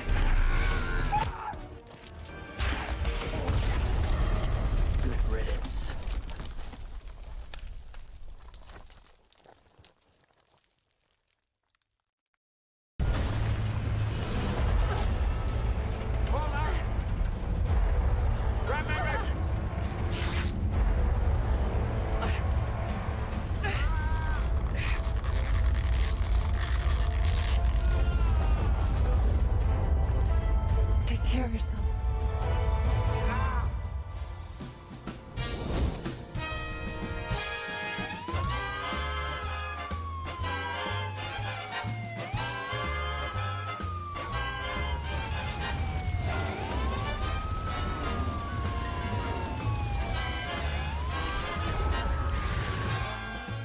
My name is Sergeant Frank Drebin, Detective Lieutenant, Police Squad.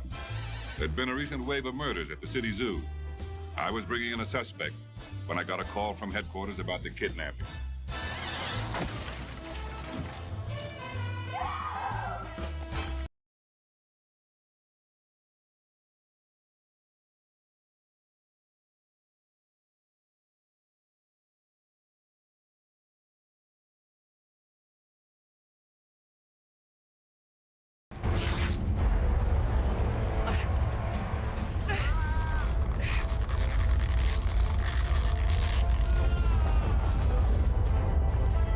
Take care of yourself.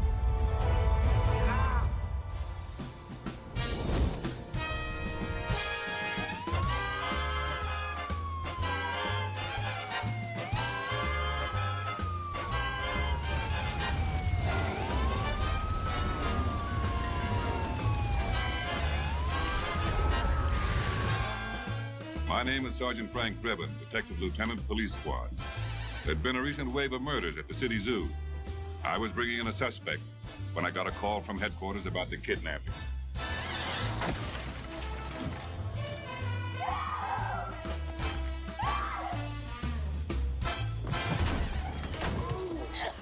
Parasite, the plaga.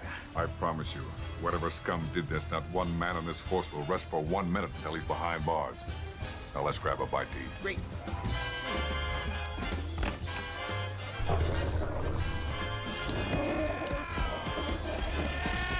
I couldn't believe it was her. It was like a dream. But there she was, just like I remembered her.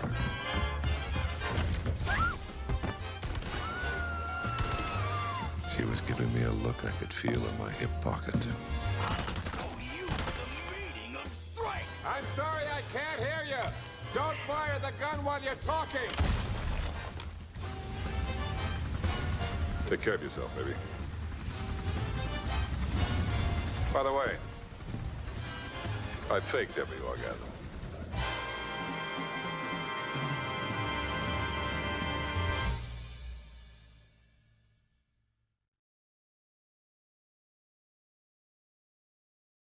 In a universe ruled by power, where noble houses vie for control and the sands whisper secrets of ancient prophecies, comes a story of courage, betrayal, and destiny.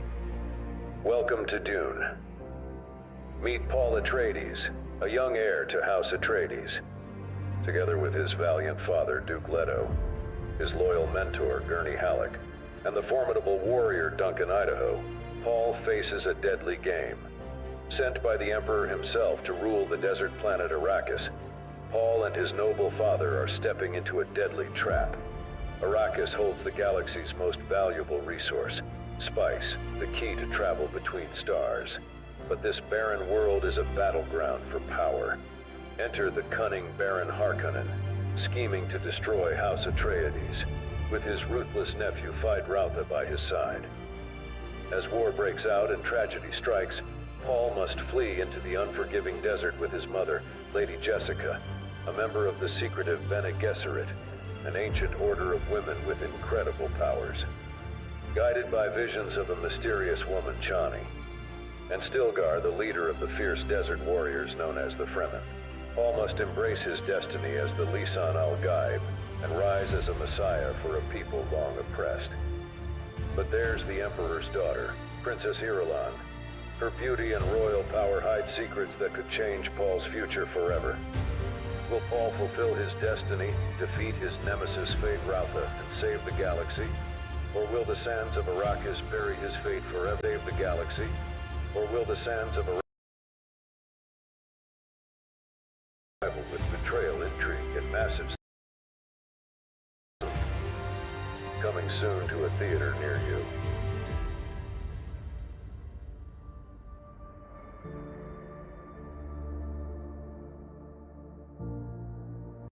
In a world where flying cars zoom through the skies and robot maids clean the house, comes a family like no other.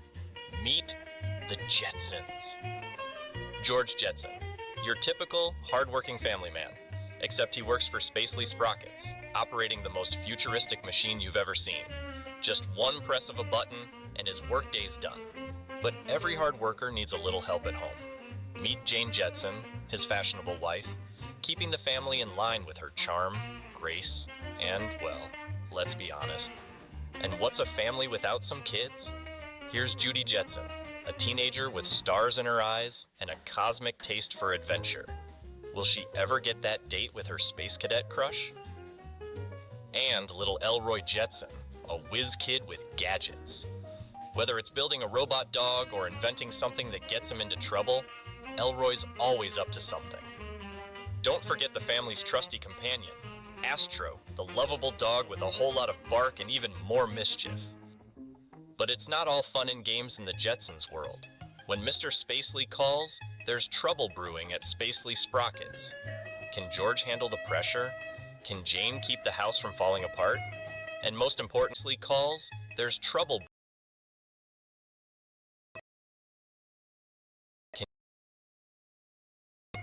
And most importantly, will they make it to their vacation on the moon? This year, buckle up for a high-flying adventure through space with futuristic gadgets, lovable robots, and a family like no other. The Jetsons. It's wilder than your wildest sci-fi dreams and twice as fun. Coming soon to a theater near you. Get your tickets, folks, and prepare for liftoff. And don't lovable robots.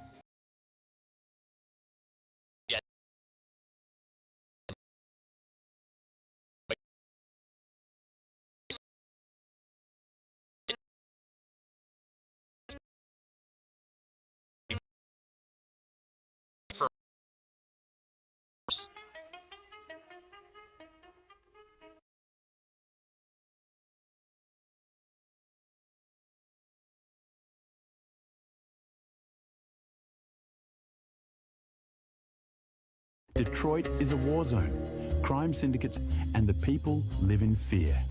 Amid the chaos, Officer Alex Murphy, a devoted cop and loving father, is brutally ambushed and left for dead. But death isn't the end. Resurrected by the powerful conglomerate Omni Consumer Products, Murphy is transformed into RoboCop, a cutting-edge fusion of man and machine, designed to enforce the law without question. Clarence Bodica, a ruthless criminal with ties to OCP's darkest secrets, thinks he's untouchable. But he didn't count on RoboCop's memories. Glitches in the code that won't stay buried. As Murphy's human past claws its way through the programming, he begins to remember his wife, his son, and the life that was stolen from him. With every step, he defies his creators, refusing to be just another product. Ann Lewis, his former partner, becomes his only ally as the man behind the mask fights to reclaim his soul. The city is spiraling, the corporation is tightening its grip, and the truth is more dangerous than any bullet. As RoboCop uncovers the rot within the system, he must face the choice. Follow his prime directives, or follow his heart. This summer, vengeance has circuitry, justice has armor, and the most dangerous weapon on the streets. Remembers? RoboCop. He's not just the future of law enforcement. He's what happens when the system forgets the people it was built to protect.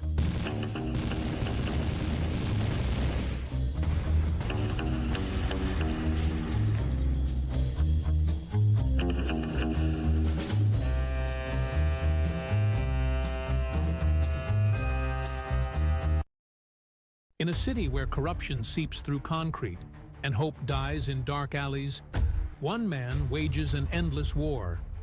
This time, Bruce Wayne doesn't just wear a mask, he becomes the night itself. A billionaire's smile by day, a demon's wrath by night. Every punch thrown carries the weight of 2 murdered parents. Every gadget funded by an empire built on old money and older pain. Selina Kyle slips through penthouse windows like silk through fingers. The Catwoman, they whisper. A thief who steals more than jewels. She might just steal the Dark Knight's heart. Harley Quinn, whose laughter echoes through Arkham's halls. Once a doctor of minds, now the queen of criminal chaos. The Joker, chaos incarnate, wearing a Glasgow smile. No method to his madness, no reason to his rhyme. just a painted face promising that one bad day can break anyone. Poison Ivy's garden grows wild in civilization's decay. Her emerald domain spreads through abandoned parks and forgotten greenhouses, where nature reclaims what humanity stole. The dark night treads carefully here. Every shadow could hide a venomous bloom. Every breeze carries spores of her deadly influence. She sees him as just another parasite in a city of pollution, while he recognizes the dangerous beauty in her crusade. The Penguin's empire rising from Gotham's docks. Two-Face's coin flipping between justice and vengeance. But in Wayne Manor's shadowed halls, Alfred keeps vigil.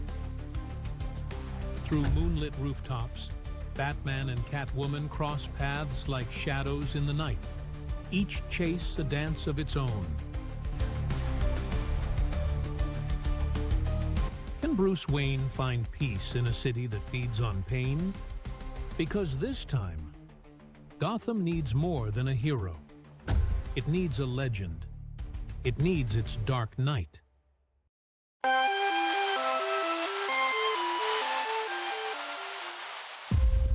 Beyond the veil of time, hidden from the eyes of men, lies an island untouched by war. Themyscira, a land of warriors bound by honor, guided by the wisdom of the gods. Among them, one Amazon stood apart. While others trained for battle, she trained for mastery. Stronger, faster, wiser. She was not born to follow, she was born to lead. Her name is Diana of Themyscira. But fate is a tide that cannot be stopped, and one day, the winds of destiny carried a stranger to these sacred shores. A man, wounded, lost, a glimpse of a world beyond the mists. He spoke of war, a world consumed by fire, a battle without honor, where cruelty reigned and the innocent suffered. And so, she made a choice, to leave her home behind and face the unknown. But the unknown found them first. From the sky, steel birds descended, and with them came men of war, soldiers from a world beyond. Themyscira, a land of peace, became a battlefield. Arrows met bullets. Shields shattered under fire. Yet the Amazons did not falter. They were warriors. They were unbreakable. And as the dust settled, she knew the war was not over. It had only just begun. So she stepped beyond Themyscira into a world ruled by men. A world where strength is measured in power and mercy is seen as weakness. But Diana did not waver. But war is not only fought with weapons, it is fought with heart. And in the eyes of the man she saved, she discovers something greater than battle, the power of love. For beyond swords and shields, a darker force stirs. Whispers of conquest and destruction spread like a storm, threatening to consume all in its path. And so Diana and her allies rode into battle, not for conquest, but for salvation.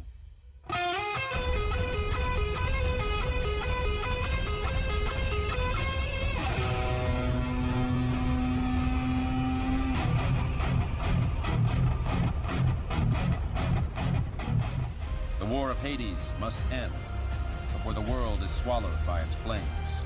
Yet even love cannot stop what comes next.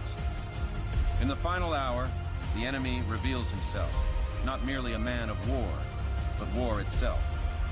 Ares, a mask for a greater evil. She is light against darkness, strength against tyranny, justice against fear. Wonder Woman, coming soon to a world in need. Bonus time. Hold on to your morals, folks, because Wonder Woman just strutted in. And I'm not saying she's a goddess, but Zeus is definitely kicking himself for not making her sooner. She's got thighs so powerful, they could start a religion. I don't want to say she's intimidating, but if she stepped on me, I'd write her a thank you card. That outfit, oh, that's not just a costume. It's a public service announcement. The The gold accents are screaming, "Look, but don't touch." Her chest plate is working harder than a bouncer on New Year's Eve. Her lasso of truth? Honey, we'd all spill our deepest secrets if it meant she'd lean in a little closer. Wonder Woman, a superhero, a symbol of strength, and let's be real, a visual wonder we'll never forget. Clap if you can, but please, try to focus. Your support, whether through likes, comments, or just watching, means so much to me. Thank you for being a part of this journey.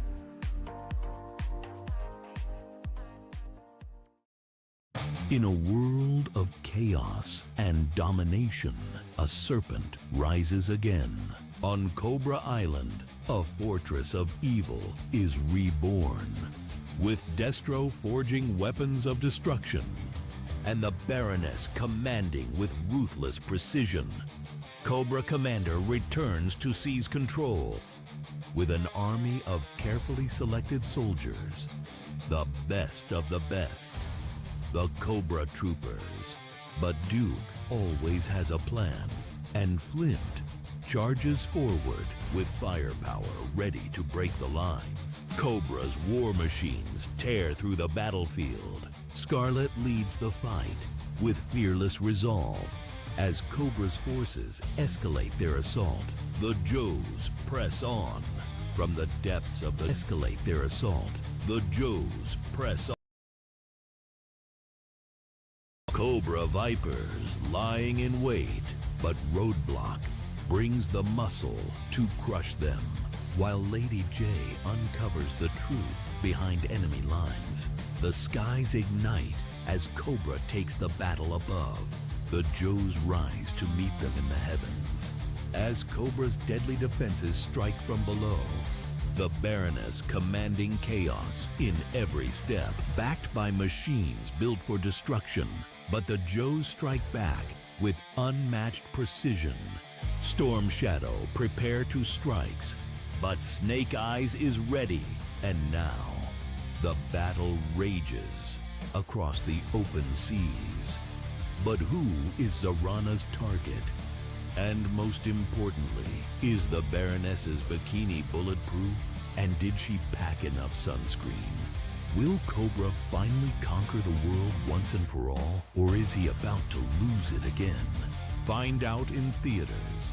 G.I. Joe, Cobra Returns, coming soon.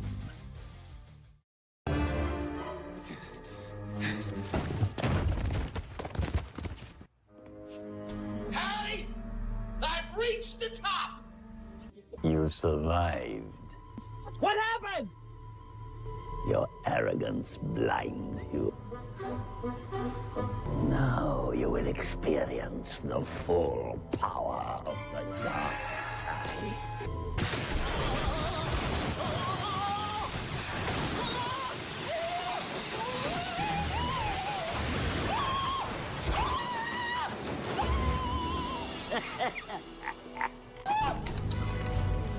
I have waited a long time for this moment.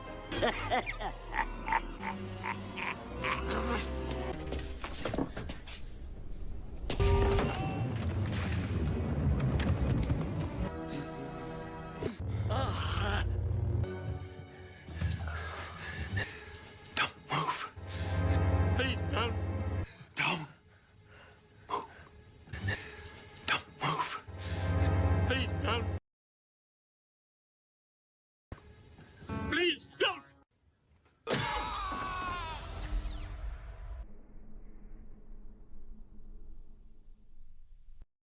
A nightmare awakens. This isn't just a rescue mission. This is humanity's descent into a living hell. Leon S. Kennedy arrives. Sharp suit, sharper hair, and sarcasm sharper still.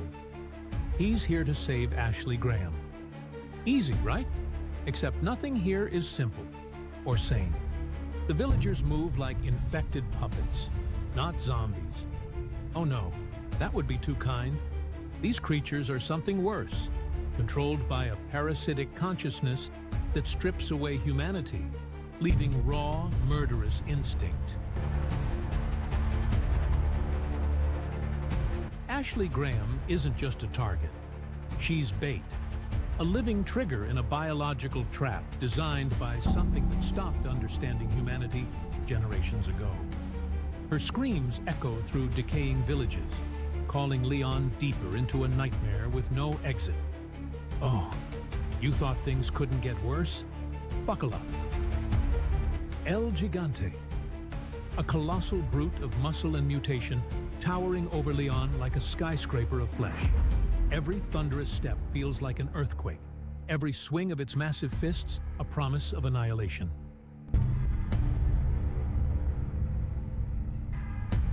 Think tall, dark, and horrifying. Mendez exudes menace with every deliberate step. When his body twists and mutates, you realize he's been holding back. Remember Leon's old pal? He's back and upgraded. Krauser's a one-man wrecking crew with blades for days and a grudge sharper than his knives. And now, let's talk Ada Wong, a razor blade wrapped in silk, stunning and always one step ahead. She walks into the chaos like it's a cocktail party, her true intentions hidden behind a smirk. Is she here to help? To hinder? Does it matter? Finally, Osmond Sadler, the grand architect of this biological nightmare. His vision for humanity is, let's call it ambitious. His transformation into a towering abomination is the parasite's final love letter to evolution gone wrong. Wands at the ready. The wizarding world is back, bigger, louder, and more chaotic than ever. At Hogwarts, magic never rests. Potions explode, and the Forbidden Forest hides more than anyone wants to admit. But when darkness rises again, it's not just Harry Potter taking charge. It's the women who keep this magical madness from falling apart. Hermione Granger. Brains, bravery, and zero tolerance for nonsense. While Harry and Ron stumble through plans, Hermione's already solved the puzzle, read the ancient text, and prepared a backup spell. Ginny Weasley. A firestorm wrapped in charm. Sweet? Hardly. Ginny's a wand-slinging force of nature with no patience for dark wizards or Harry's chosen one moments. When she charges into battle, even Voldemort would pause, and he doesn't have time for fear. Speaking of Voldemort, no nose, no chill, and definitely no idea how to take a joke.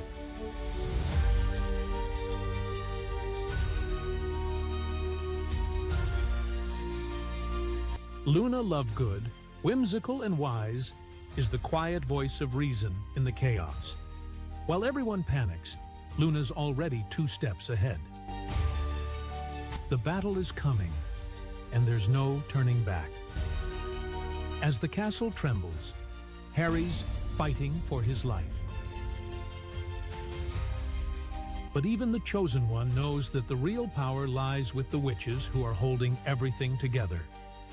Ron's doing his best, but he's not exactly leading the charge. Then, Dumbledore's plan finally unravels in the most unexpected way. Everything's coming to a head. Voldemort's final strike is imminent.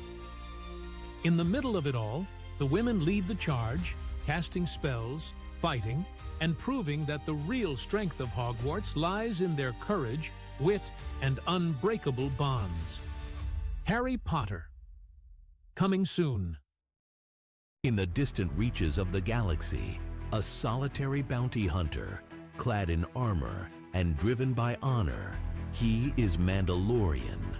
In the temporal gap between Star Wars Episode 6, Return of the Jedi, and Star Wars Episode 7, The Force Awakens, he embarks on a journey with a mysterious little creature, Yoda's baby, to unknown lands. On this desolate planet, the Mandalorian is not only a warrior, but also a protector. He has no name and no surname, only the title of his people, the Mandalorian. His faith is steadfast, his blade sharp, and his goal clear: to protect this fragile life and find its kind, the Jedi.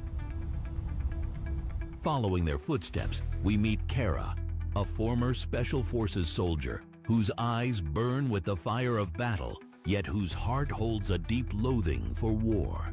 She is intertwined with the fate of the Mandalorians, fighting alongside them against a more formidable foe. In this starry sea, every traveler has their own story and their own battle. The head of the Bounty Hunters Guild, Griff, exudes a desire for power in his eyes, and he holds the fate of countless people in his hands. And Bo-Katan Kryze, the former Mandalorian regent, has the same goal as the Mandalorians: to fight for the future of her people. The journey of Mandalorian and Yoda's baby was filled with danger and challenges. They were pursued by the remnants of the Empire, faced unknown alien creatures, and even came close to encountering the legend of the Jedi. Ahsoka Tano, a former Jedi Padawan. Her figure was faintly visible in the darkness. Her sword danced like the wind, her gaze like lightning. This is an adventure about honor, courage, and sacrifice. The Mandalorian, the lone warrior, has his own code. This is the way. How will he protect Baby Yoda, a creature of great importance in this hostile universe, and find its rightful home? Star Wars: The Mandalorian, A Mandalorian's Oath. In this vast expanse of space, every choice is a battle, and every journey is a legend. Follow the Mandalorian and Yoda's baby as they explore the unknown and face challenges together. Get ready to witness the bravest warriors, the truest defenders, and the most heartfelt vows in the galaxy. This is the story of the Mandalorians, and it's a legend for every Star Wars fan. The world is plunged into chaos. An ancient evil has awakened. To resist this evil, brave souls from distant corners of the earth, guardians of ancient powers, have answered the call. They come unyielding and undaunted, each with a fate yet unwritten, each daring to face the darkness, even as it threatens to consume them. They set off toward the Dark Wanderer, once a hero who dared to bind Diablo's essence within himself. But that act has left him consumed. As Diablo's power grows and twists his soul, his drive to free his brothers is unstoppable, and with them, he seeks to release all the horrors of hell upon the world. Our heroes press onward, venturing through lands where nightmares awaken, where shadows twist into horrors unseen. Their journey will be grueling, testing every ounce of courage and strength as they push toward a final battle that will decide the fate of all. Can these brave souls stop the rising tide of darkness? Or will the world be swallowed whole? Diablo, coming soon to a dungeon near you. Thanks for watching. If you enjoyed the video, please subscribe to our channel and give it a thumbs up. It really helps us out. We appreciate your support and hope to see you in the next one.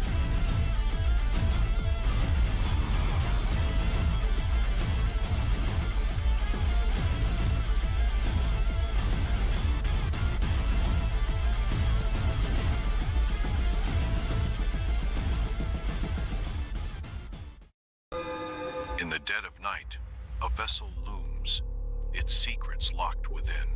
But this story begins far from here, in the cursed land of Transylvania. Across the sea, Ellen senses it. An unseen force pulling her into a nightmare. Her husband, Thomas Hutter, sent on business, unknowingly stepping into the grasp of something ancient. A figure emerges from the shadows, not a man, but something that defies death, icy to the touch. Its presence lingers, its hunger never fades. Far away, Ellen shudders. She does not know why, but she is no longer alone. While Nock has never been quite normal. The Master is coming. Hutter sees the truth too late. He is not a guest, but prey. From the wreck, they scatter loyal, determined, and really bad for tourism. Science offers no reason, only fear. But Ellen remembers. That face haunted her long before this moment. Some do not fear the Master. They welcome him. But one must act. One must not look away. She doesn't move. She doesn't panic. And Nosferatu was expecting more of a reaction. Too late. The hunter has become the hunted. The nightmare fades, but evil never truly dies. From the depths of horror, Nosferatu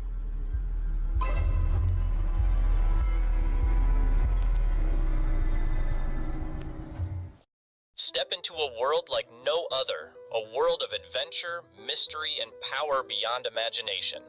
From the vast reaches of science and the depths of the unknown comes the Fantastic Four.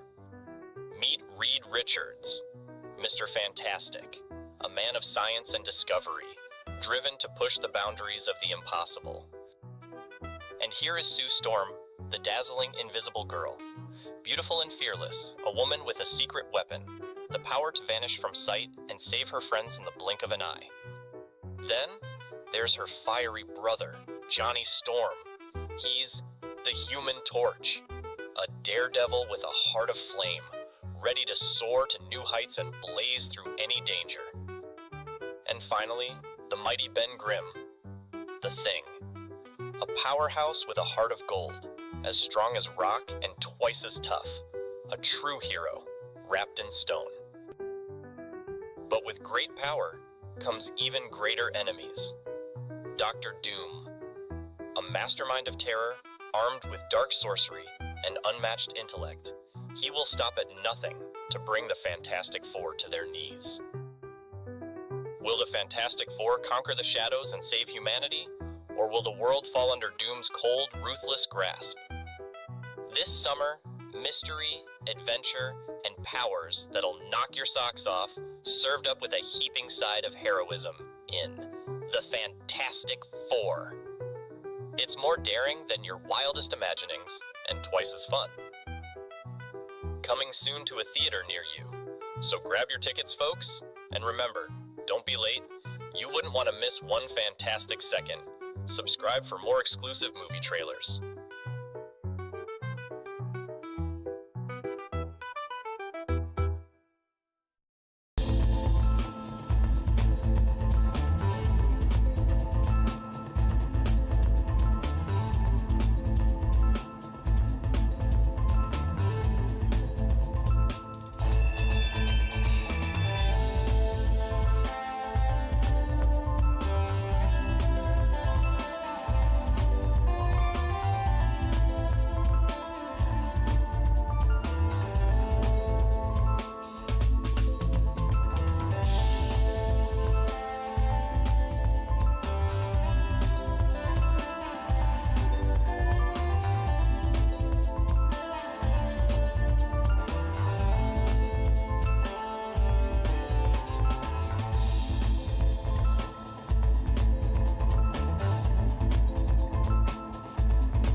Hold on to your fedoras, folks, because we're heading to a land of magic and mystery called Middle-earth. In The Lord of the Rings, the Fellowship of the Ring, we meet little Frodo Baggins, a humble hobbit with big furry feet and even bigger problems. His dear Uncle Bilbo leaves him a plain gold ring, except this trinket's no ordinary bauble. It's the One Ring, forged by the Dark Lord Sauron to rule them all. Wise old wizard Gandalf gets the wind up and sends Frodo on a quest. Tagging along is Frodo's loyal sidekick Sam, who's equal parts heart, courage, and downright stubbornness. They're joined by the mischievous duo Merry and Pippin, who provide laughs like a pair of vaudeville comics. Together, they meet Aragorn, a ranger with a destiny bigger than a dragon's grin. Legolas, the elven archer who's deadlier with a bow than Cupid on Valentine's Day. Gimli, the gruff dwarf who'd rather swing an axe than shake a hand. And Boromir, a noble man with a weakness for shiny objects. Under the watchful eyes of elven Lord Elrond and his enchanting daughter Arwen, who's got a twinkle in her eye for Aragorn, they form a ragtag fellowship sworn to protect Frodo. But it's no walk in the Shire, folks. The dastardly Saruman, once Gandalf's ally, is now Sauron's stooge, brewing trouble at Isengard faster than a pot of chili on a Sunday afternoon. Orcs, trolls, and ring-wraiths plague our heroes at every turn, while poor old Gollum slithers in the shadows, muttering about precious this and precious that. As they journey across treacherous mountains, through underground cities, and down roaring rivers, the Fellowship must keep the ring out of Sauron's flaming eye, and their own hearts free of its terrible temptation. Will Frodo shoulder this mighty burden, or will the dark power consume them all faster than you can say second breakfast? Prepare for sword-swinging battles, close shaves, and a little magic along the way.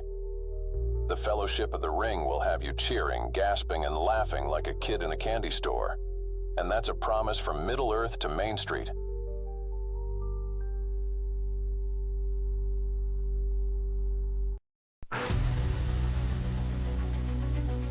In a world hanging by a thread, only she had the strength to face the coming storm.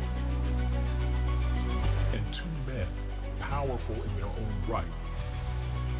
They thought they could control him, a creature born from their own ambition.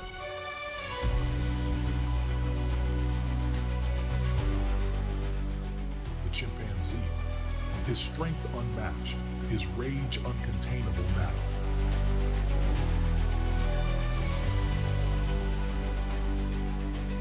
The warrior, bound by honor, and the businessman, driven by ambition, must unite.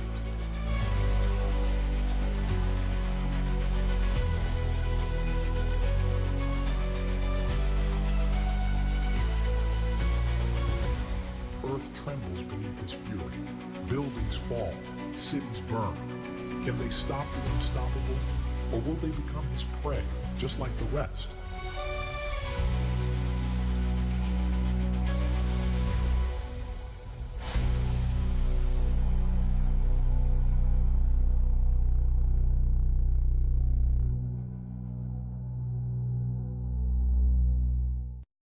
In a world scarred by the aftermath of atomic war, humanity's future hangs by a thread. Machines, once our tools, have risen to become our executioners. As the remnants of mankind fight to survive, a shadow falls across time itself. Sarah Connor is just another face in a bustling city, a waitress with dreams no bigger than making rent. But her ordinary life shatters when she becomes the target of a relentless assassin, the Terminator. Sent from the year 2029, it's not just a machine. It's a hunter, emotionless, unstoppable, and programmed with a singular purpose, to erase Sarah Connor from existence and extinguish humanity's last hope. But Sarah isn't alone. From the future, a lone protector emerges. Kyle Reese. Hardened by the bleak battlefields of tomorrow, he knows the stakes all too well. Without Sarah, the war against the machines is lost. His mission is clear. Protect her at all costs, even if it means sacrificing everything. As night closes in, the city becomes a battleground. The Terminator is everywhere and nowhere. Its cold, mechanical precision always a step ahead. Sarah and Kyle must navigate a desperate fight for survival, each move more dangerous than the last. Trust is forged in the heat of terror, and amidst the chaos, a fragile connection begins to bloom. But time is running out. Can Sarah embrace her destiny and become the savior she's destined to be? The Terminator, coming soon to a theater near you. Once upon a time,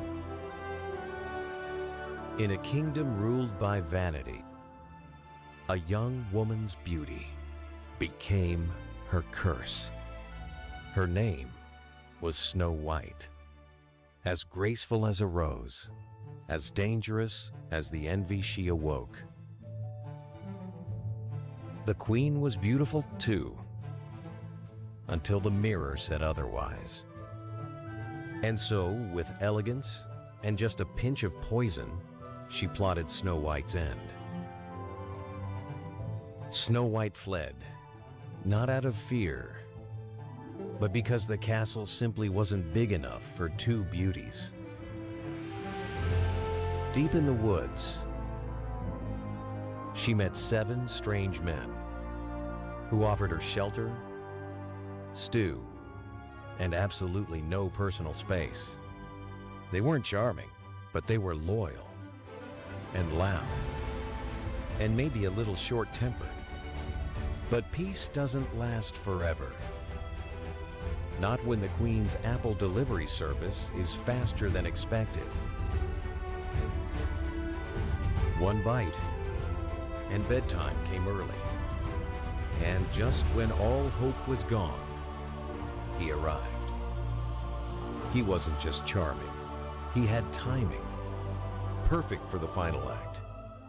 This spring, discover the story you thought you knew, with a little more glamour, a touch more danger, and one unforgettable apple.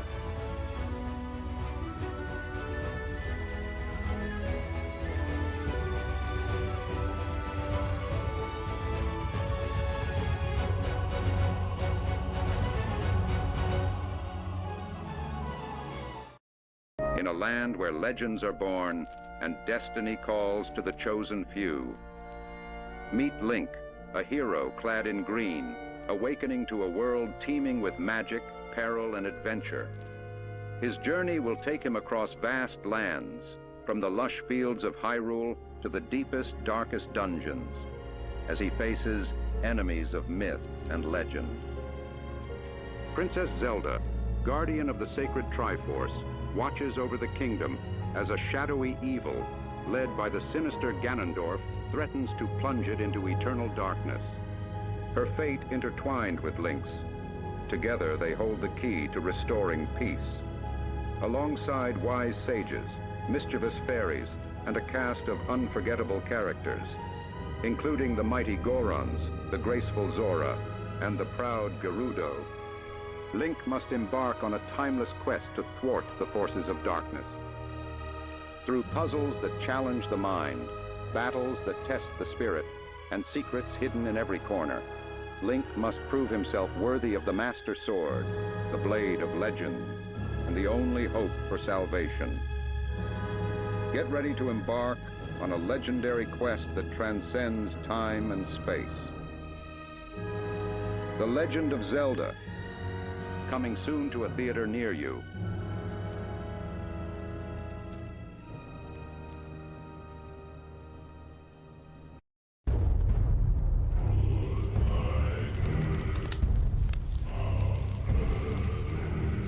I thought you'd be bigger.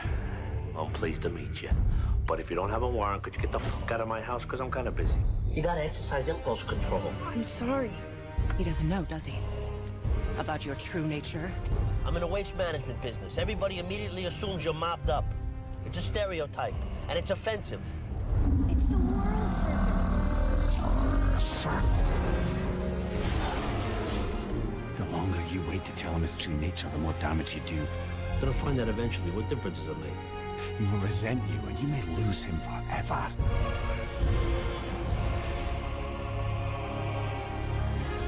My son has panic attacks. Have faith in him. Let go! He's got that putrid, rotten, fucking soprano gene. You got nothing to say till I tell you, unless I ask you a direct question.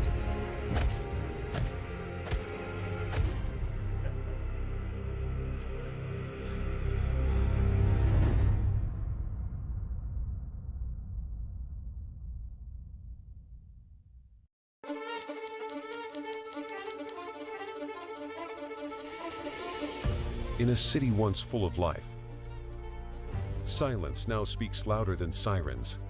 It started with a virus and ended with the dead walking the streets. Leon Kennedy expected a quiet shift. Instead, he got explosions, chaos, and zombies that just wouldn't quit. Searching for her brother, Claire Redfield found a city that hasn't stopped trying to eat her since. Welcome to Raccoon City, where the population's dropping fast and the police station feels more like a graveyard with paperwork. Chief Irons was sworn to serve and protect. He just never said who. Umbrella wanted his research. Birkin skipped the lab rats and injected himself. Perfect plan. What could possibly go wrong? Meanwhile, his brilliant wife, Annette, chose science over safety, and their daughter paid the price. But when Umbrella loses control, it doesn't send help. It sends him. Cleanup, the kind that doesn't knock or talk. They call him Mr. X. She was just a kid who wanted to go home. But the virus had other plans. And while heroes were in short supply, Ada Wong wasn't here to save the day. Just steal whatever was left of it. And in the chaos, Ben was a great reporter. Got the facts, then ran out of time, space, and luck. While the world fell apart overnight, Kendo opened early. He doesn't believe in miracles, just well-placed headshots. Because in Raccoon City, it wasn't just the virus. It was monsters, mistakes, and everything Umbrella left behind. Survival here isn't brave, it's accidental. Resident Evil. The city's gone. The exits are on fire. Good luck out there.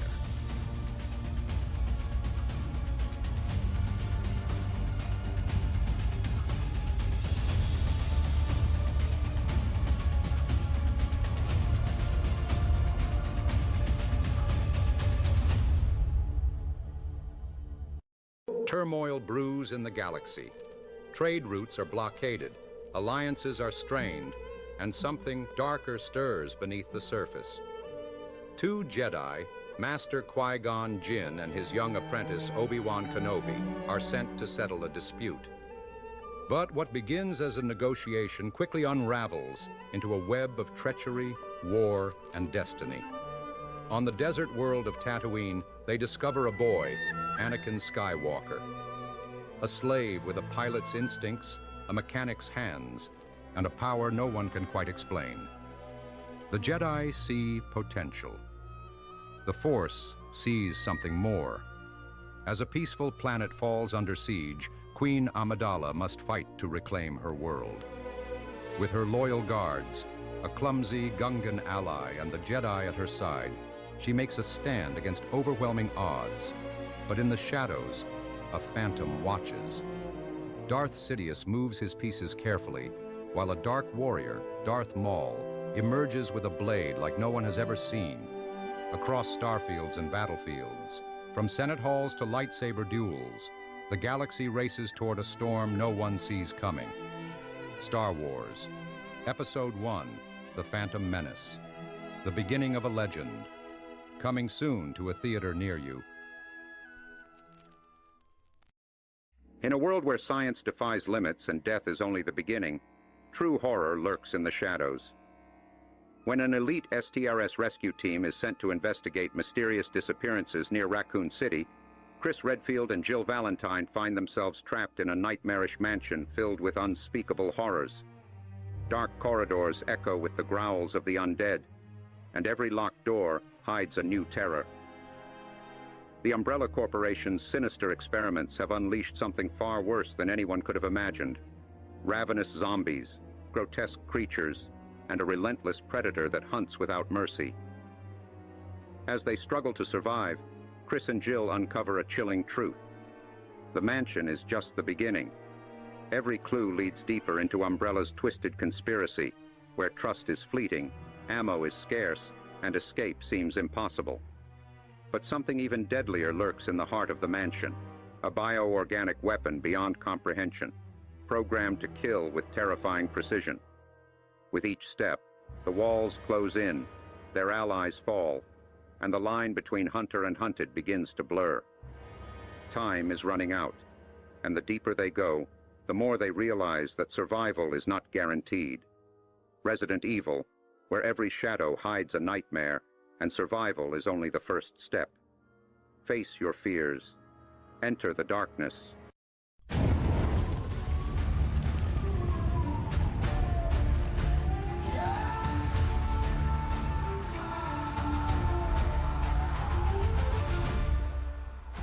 He'll fight for freedom wherever there's trouble. G.I. Joe will be there on the double. Joe will find a way. Go, go, go, Joe. He stands a real American hero. Join the struggle with Cobra and Destro, fighting to save the day. Go, go, go, Joe. Go, go, go, Joe. He never gives up, he's always there, fighting for freedom over land and air. He never let up when the free world's in peril. Let Joe charge in, ablaze with both barrels. G.I. Joe is there.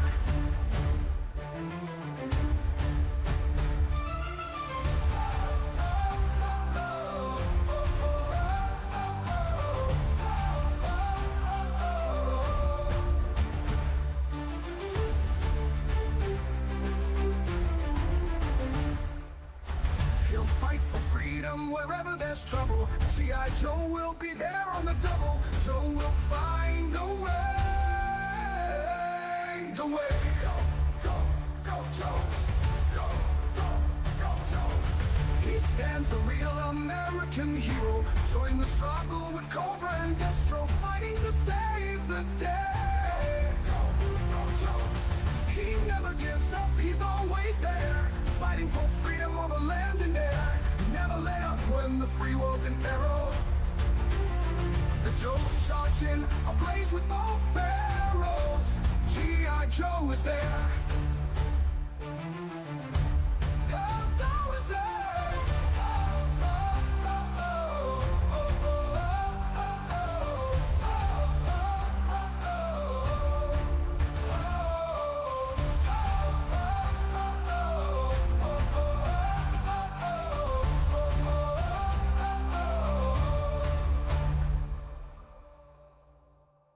He never gives up, he's always there, fighting for freedom over land and air.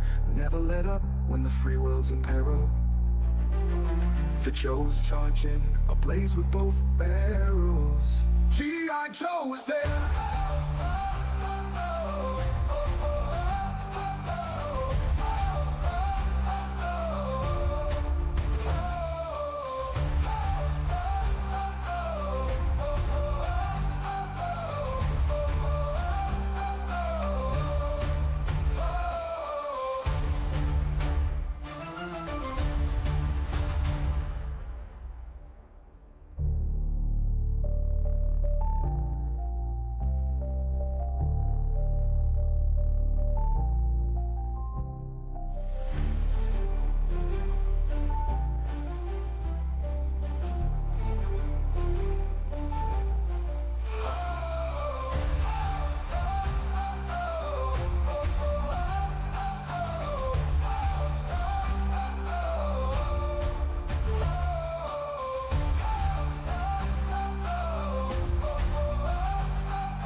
through the sky comes a fearful cry. Cobra! Cobra! Cobra! Cobra! Armies of the night, evil taking flight. Cobra! Cobra! Cobra! Nowhere to run, nowhere to hide. Panic spreading far and wide. Who can turn the tide? G.I. Joe, a real American hero. G.I. Joe will dare. G.I. Joe, real American hero. G.I. Joe is there, fighting for freedom wherever there's trouble, over land and sea and air. G.I. Joe is there. Can the world oppose the deadliest of foes?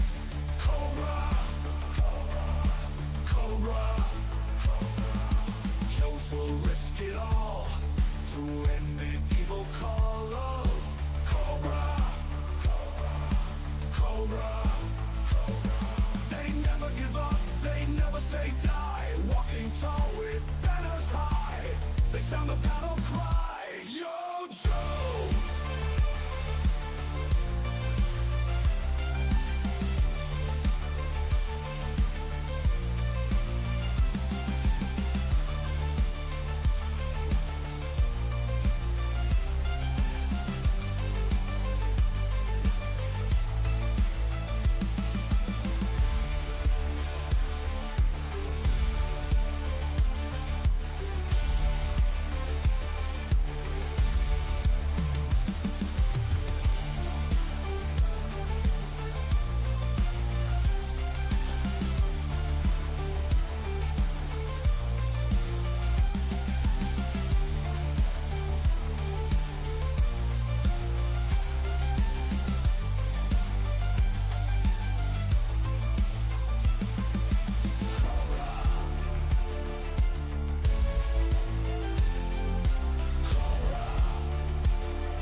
Freedom wherever there's trouble. G.I. Joe will be there on the double. Joe will find a way. Go, Joe. Go, Joe. He stands a real American hero. Join the struggle with Cobra and Destro, fighting to save the day. Go, Joe.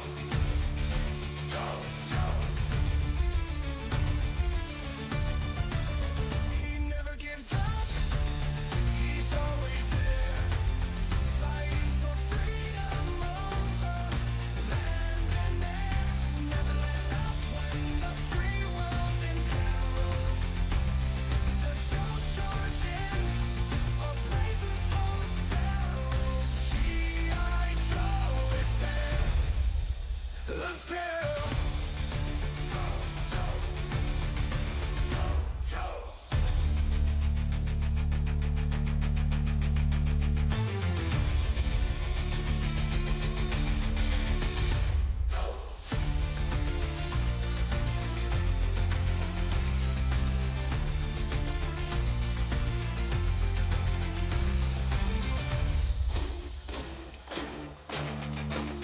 He never gives up. He's always there, fighting for freedom over land and air. Never let up when the free world's in peril.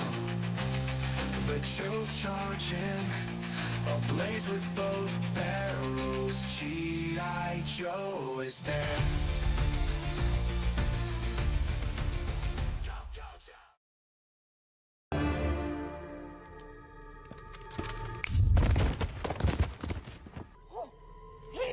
Come.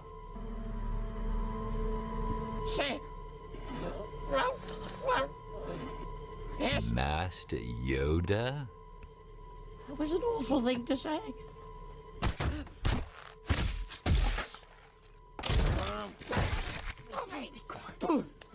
You survived. Of course, I'm an elf. Your arrogance blinds you. Oh, you will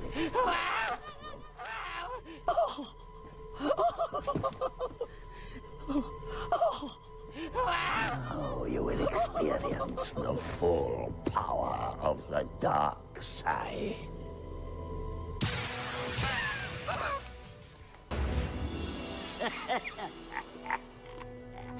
At last, Harry Potter will be no more. You shall not harm Harry Potter.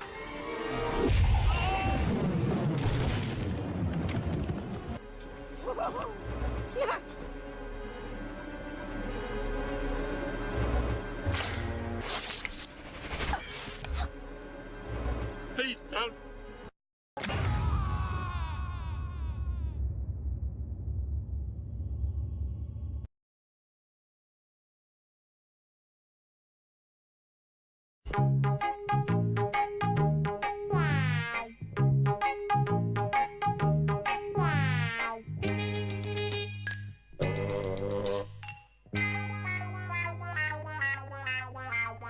Okay, I need you to stop.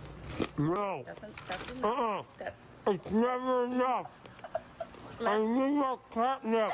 self-control. I don't even know what that means. I can quit whenever I want. This is the best day of my life. Just give me a second. No. You're not the boss of me. It hurt. Hurt. No. Stop. It hurts. Look, let me eat my meal in peace. Don't make me use the claws. Here come the claws. Here it comes.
drugs and the drugs are working.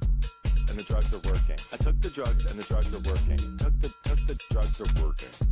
And the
take a two.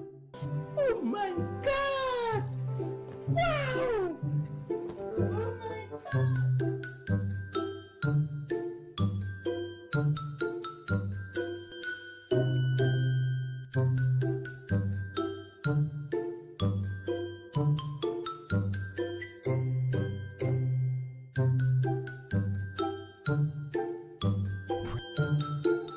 Hey, yo, what the fuck?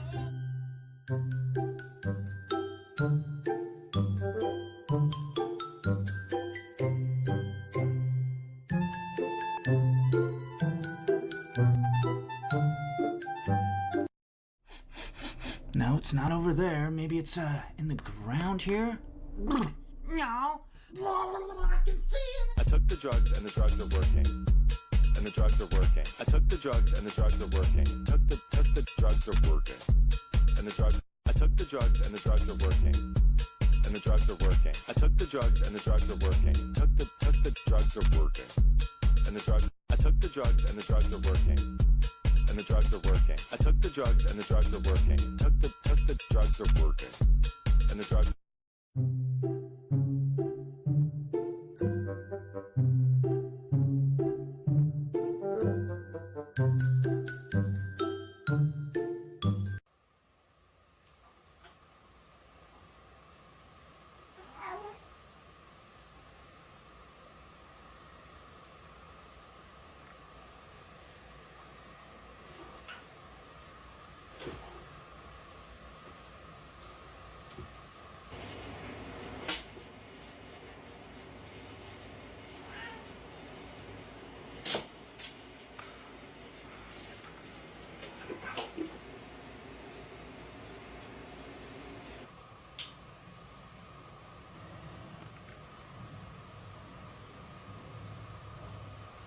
Did you smoke this morning? Weed don't bother me. Did you smoke this morning? Me? Yeah.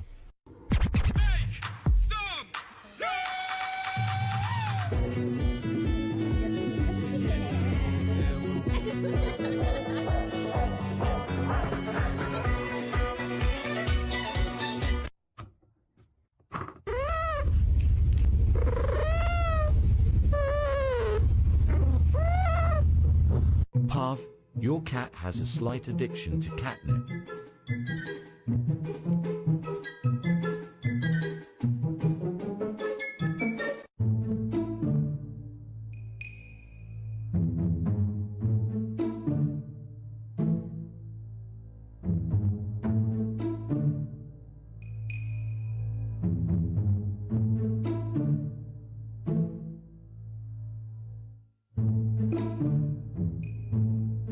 Hands up.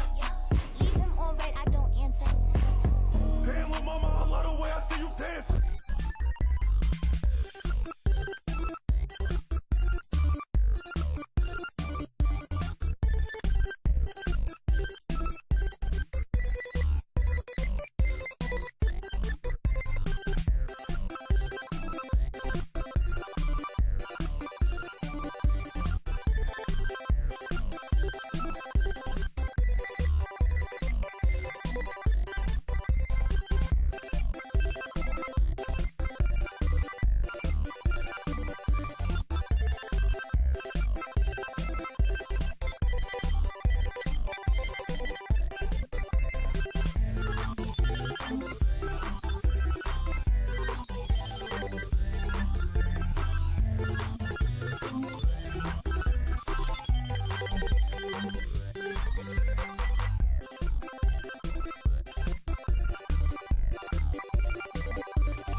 In the frozen heart of Antarctica, where the sun forgets to rise, and silence stretches for miles, a team of scientists uncovers something buried in the ice.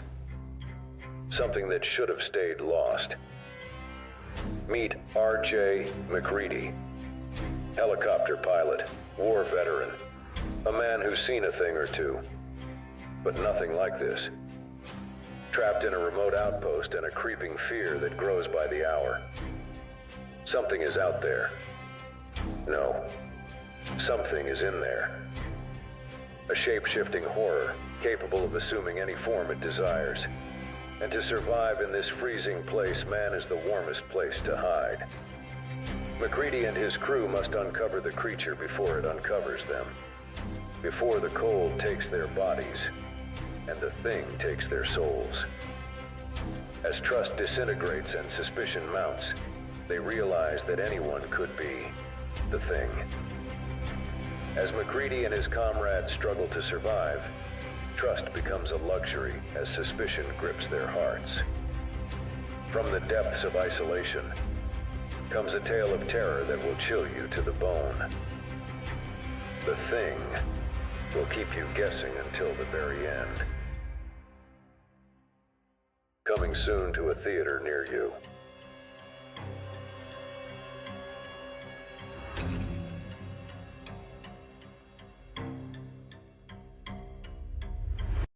During the 5-minute drive, she's had an opportunity to calm herself down. So I have to follow every f***ing law with that coach and leave the f***ing scene without a turn signal? Give it or take it! Do you need an ambulance? He busted everything! They don't give it or take it! Do you need to go to the... No, I can't take it! Take it to everyone! Okay.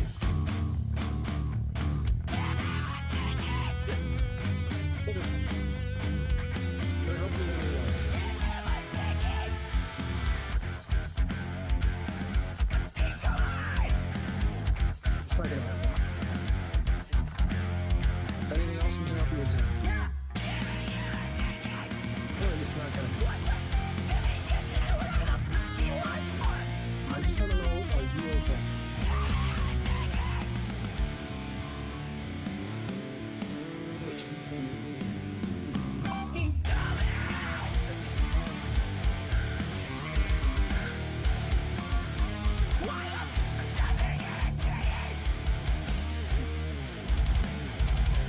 I can help you talk to Sam.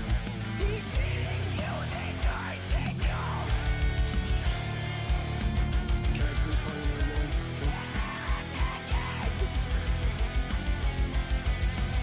Do you have any thoughts, findings?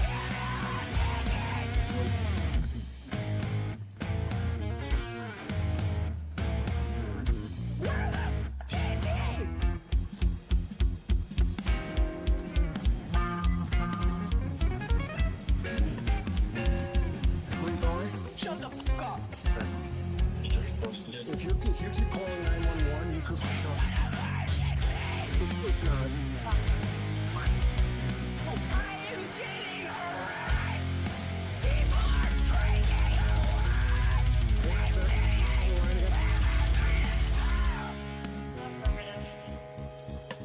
You can hang up. So what the fuck is this running for? Don't say any of you what the fuck I say now. Jayla, you are in an emotional state. I can't talk with you. All of you stupid fucking white privileged mother, okay? You can't take me money, and you do it. I can't wait. I wish I was a cop so I could shoot all of you. Look, God, they get a pat on the back for it. You stupid. Okay.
Yes.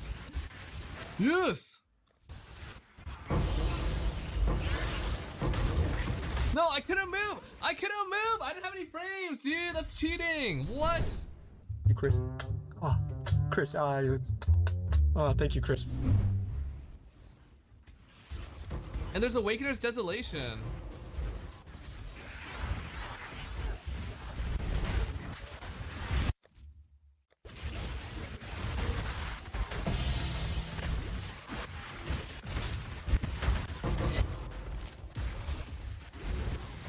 And wait, there's Desolation and Greats? Yo, this map is actually Zodia. Physical damage, which gets stronger as the enemy stays in the aura. I am scaling a larger... Yeah. Yeah. Now we are dealing some crazy damage our bosses have, and it is the 2 or 3... Holy sh... Bro, that's unethical. Even ik was dan weer maar. Benno. Oh, Benno.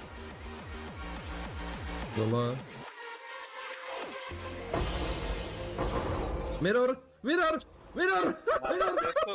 Yes. Oh god.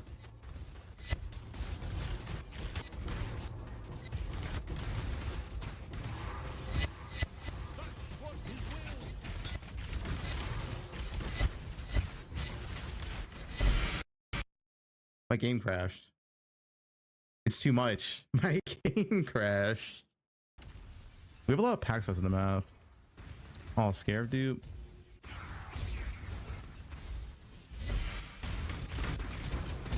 Divine. Divine. Guys, this is using the new buff Breach Scarab, which makes the Breach mods very, very tanky, but also makes them drop more loot. By the time you get to near the end of the Abyss or end of the Breach, the mobs get very, very tanky. They also close really fast. 92% pack size. We only got 9 Divines? Damn. 10? 11? Oh, 13. Oh!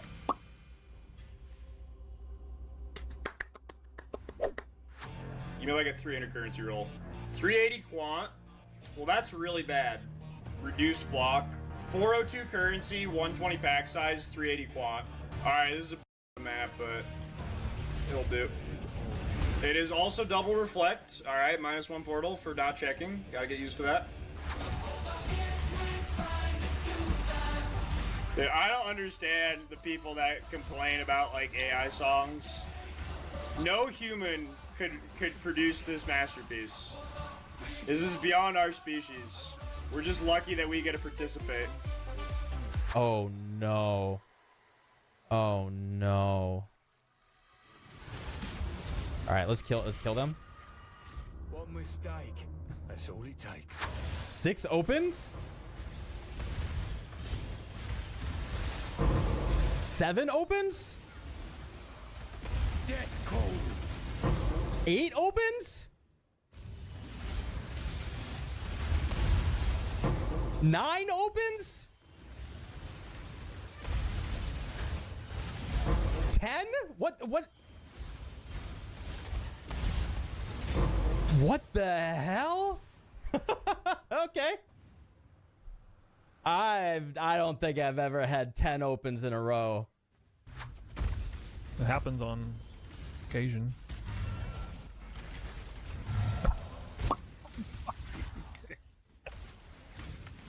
Yo, really? The one time I don't check it? I believe that it can't kill me. We're both beyond salvation, exile.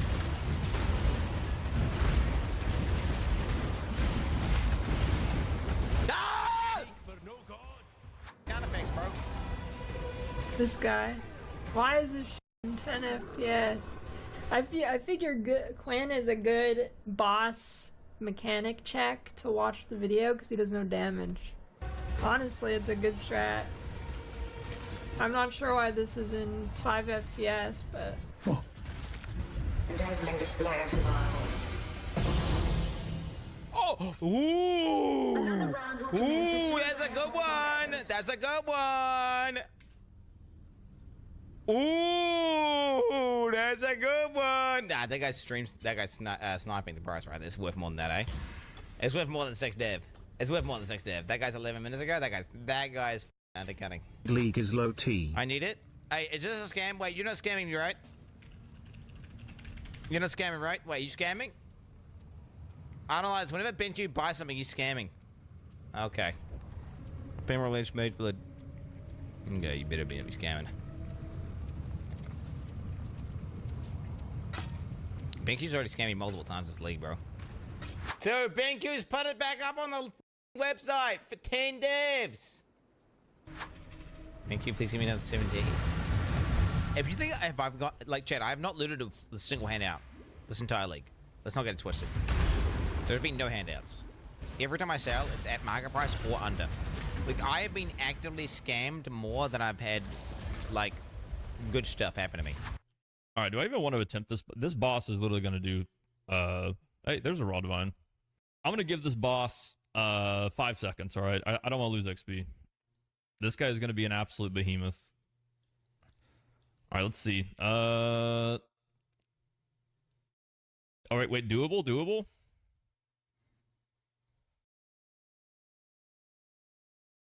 Yeah, all right, that's what I thought. So what is that?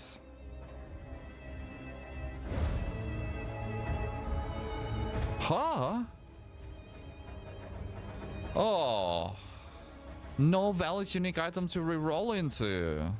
Well, thank you, Riker. What an ancient orb spam. 30 ancient orbs down the drain, man. Oh, can I use it somewhere like... Jesus Christ. I'm here. What do I do? How does this work? Pick your path and walk it alone. Let fear be your gosh, your end comes. Oh my god, is actually a Mage Blood one? Yo, that's sick, dude. Holy sh... That's so based.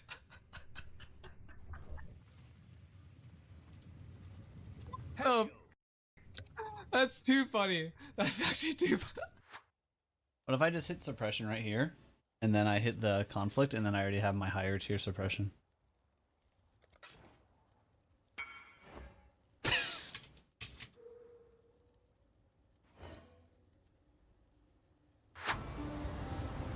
Is that the res issue? Yeah, but this could be really sick if it wins. You ever think about that?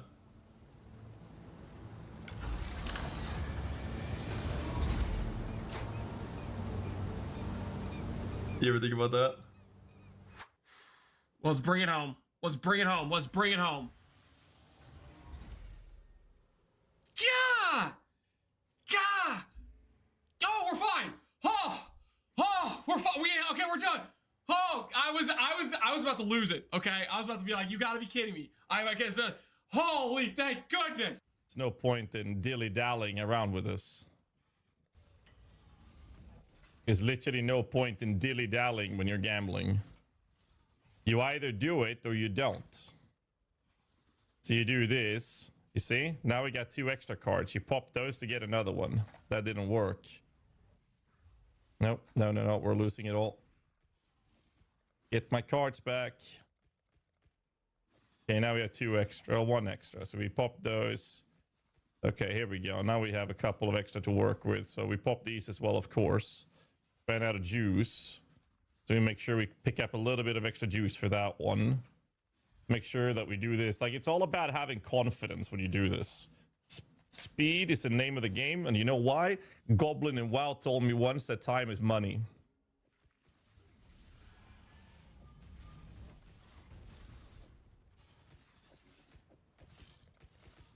There, now we got 2 Mage Bloods.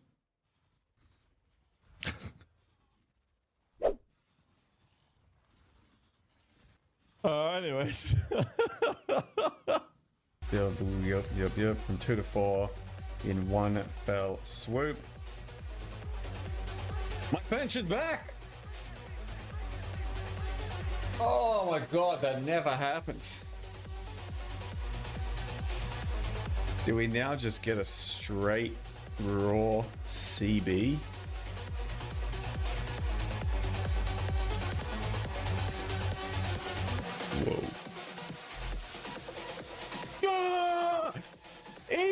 money you'll ever see. Now that is how it's done.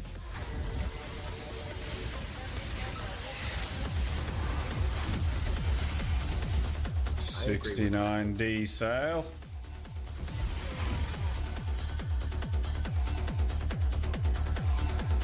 Never mind, sorry. Not 69D sale. Blood face. This fractured.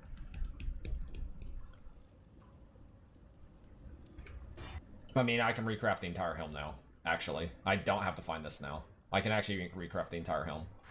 7x yazıyor, evet. Hadi oğlum. Chaos. Chaos. Divine. Divine. Viking. Ay bu kadar. Double'lanmış. Double'lanmamış. Ay double'lanmış. Let's go. Let's go. Let's go. Hello, hello. Godslayer, good day.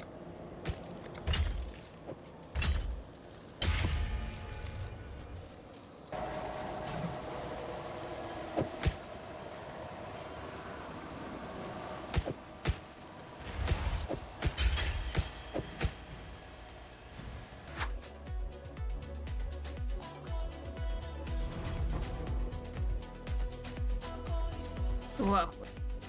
Things are not looking good. Yes. For unspeakable gifts, I mean...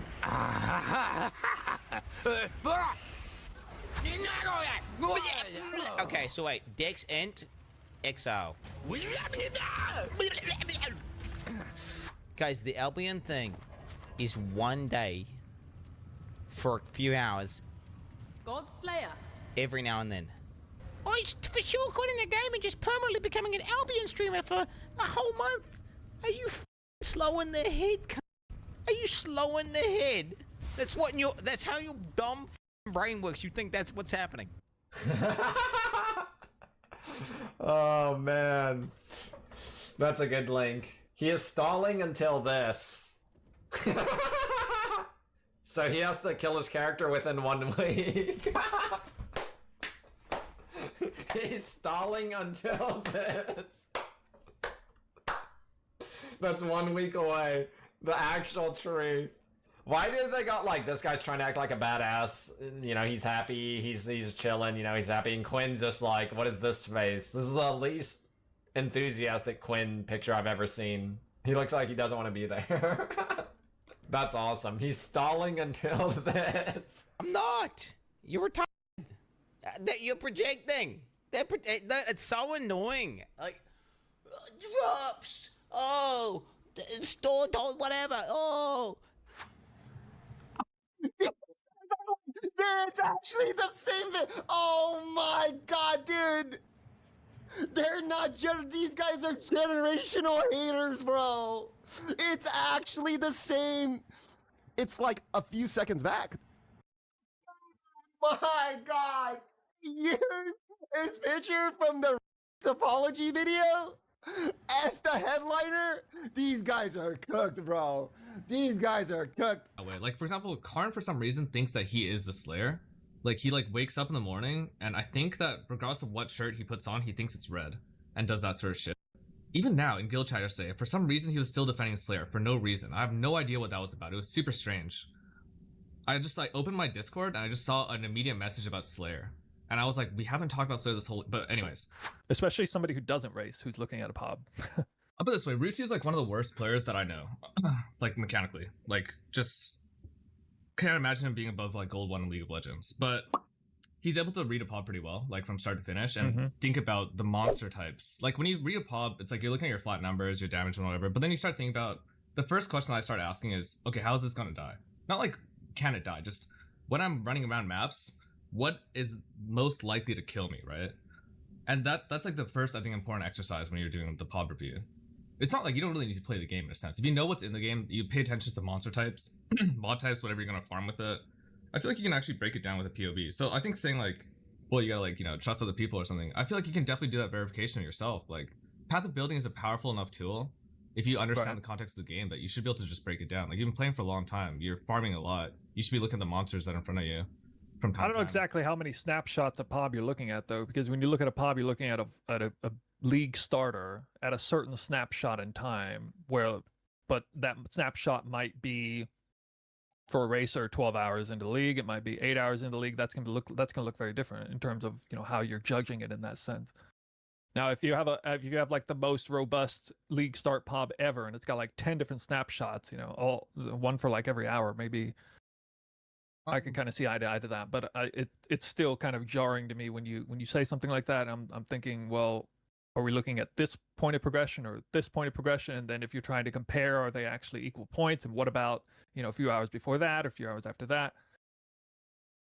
I mean, I take it from, I guess, like, when I think about like a build for me, I don't really upgrade my gear very often because like I'm just moving too fast usually to. So I'm playing on pretty low viable gear sets, right? Like the kind of gear that. Right. Like if you're like slower, then it's easier to access because the items are more available in trade. So then. Sure. It's not Yeah. really about, Yeah. it's I not mean, really I about can snapshot. understand Forget that. about all that. I'm just saying that in and of itself, when you look at a POB, just say there's no snapshots on it, you just have a single gear set. I don't think it's unreasonable to expect a veteran player to look at that gear set, look at the layers that are on there, the damage, the avoidance layers, the recovery layers, the play style, things like that, and then exercise like your own kind of like immersive critical thinking to try to see like, okay, do you think this would perform? And I think if you're experienced enough, then you can kind of just judge that POB against the content that you presumably played against, right? That's all I'm saying. Like, you don't think you can look at a POB and make sense of it, basically?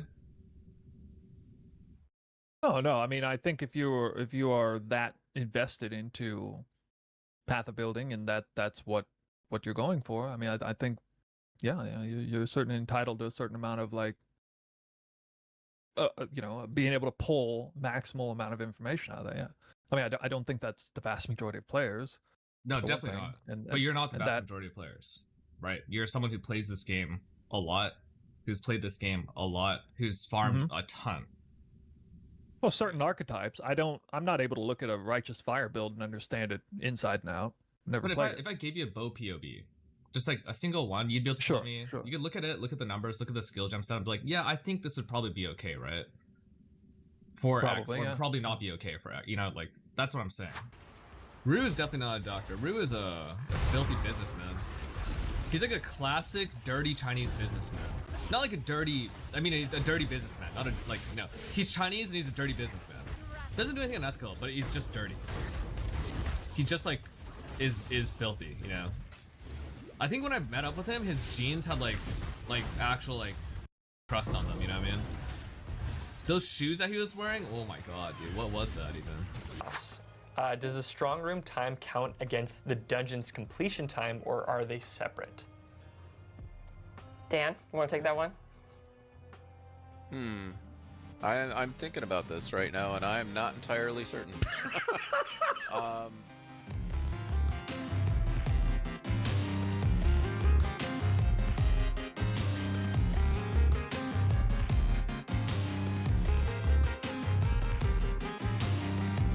Okay, so I got some pretty wild news today. Real quick here, last call, 5 a.m. tomorrow. The free cosmetic Twitch drops for PoE 1 and will eventually come to PoE 2 is today. Watch 3 hours, you get for free. I'll be live today. You can watch it if you want. That's your last call. Okay, it does end today. So just last warning. Okay, so a while ago, I received a message asking me if I was ever open to the idea of checking out Grinding Gear Games Studio in person. Now, I live in Alaska, so it's about 20 hours of flights, and also I've never really been out of the country other than Canada, and I'm not really sure that counts as an Alaskan, to be quite honest with you, okay? So it's a little bit out of what I would call my gamer troll cave comfort zone, but I have gone and checked out game studios in the past. Like, I've been down to Blizzard HQ a couple times when I was covering Diablo 4 back in the day, and those were normally pretty good experiences because you get a chance to kind of see the studio, not so much in action, but at least the studio set up, and you get to kind of meet some of the people behind the scenes and all that. And that was always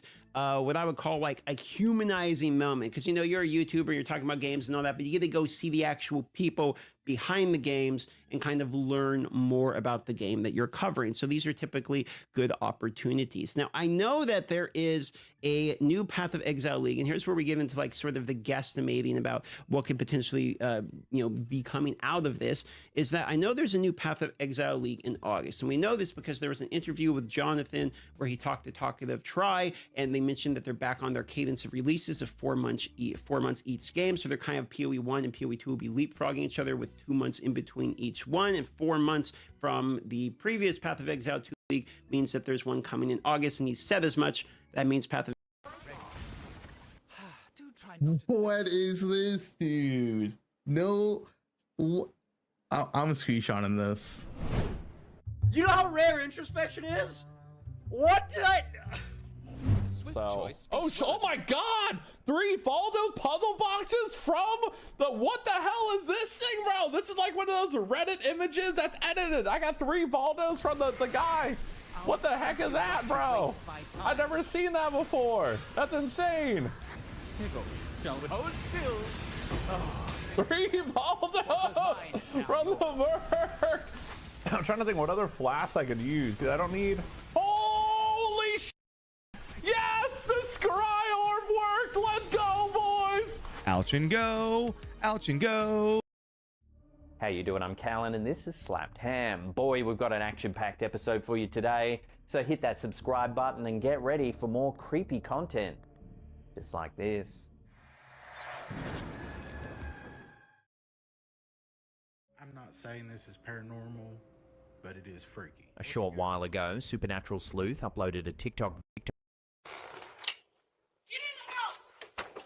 Why?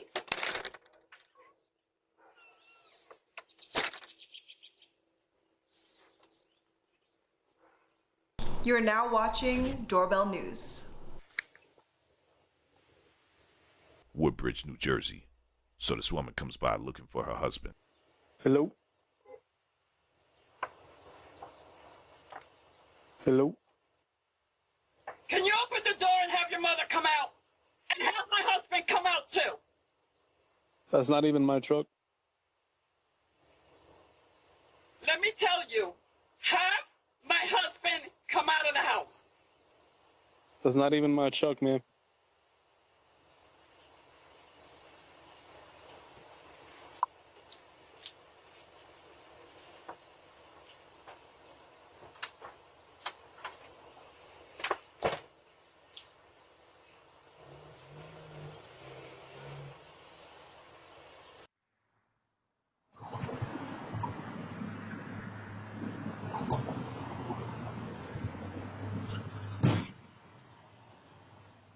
Better slow down.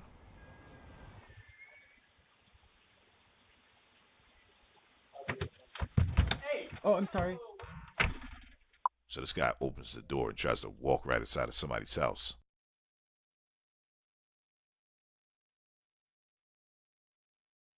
Looks like a meteorite or something. Akron, Ohio. Ring doorbell captures a home invasion in the process of happening.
Hello.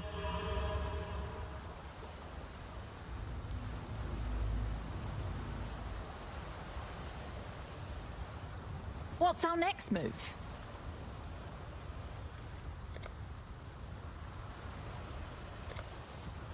Move it along.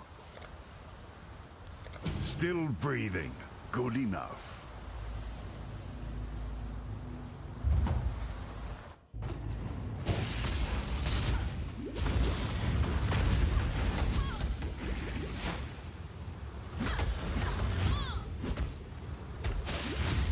Can I not have but a moment's respite?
Have but a moment's respite?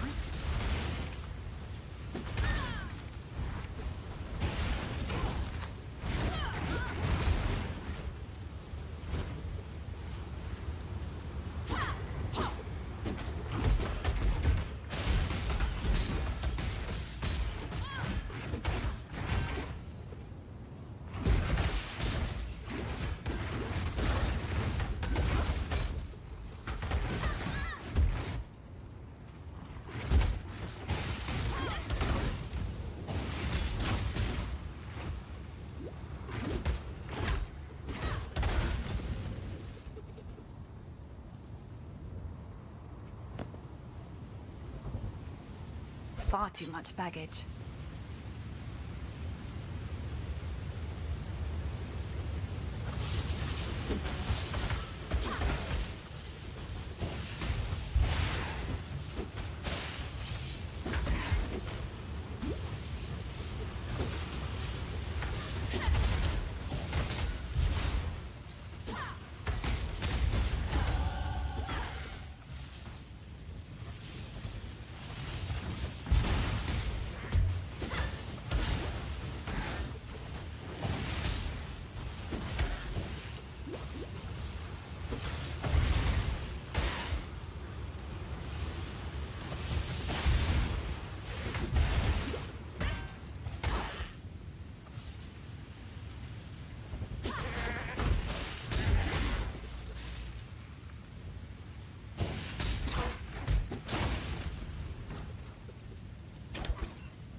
have but a moment's respite?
Far too much baggage.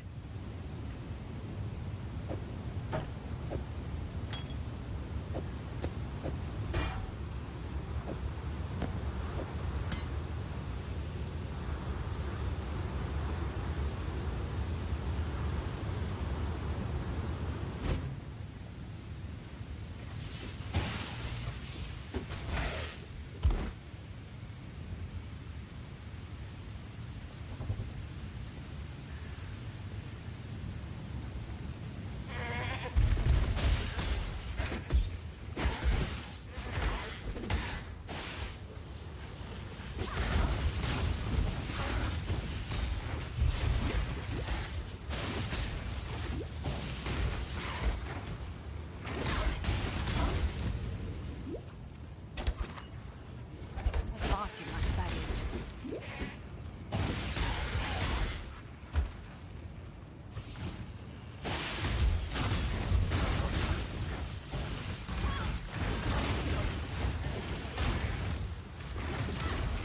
Can I not have but a moment's respite?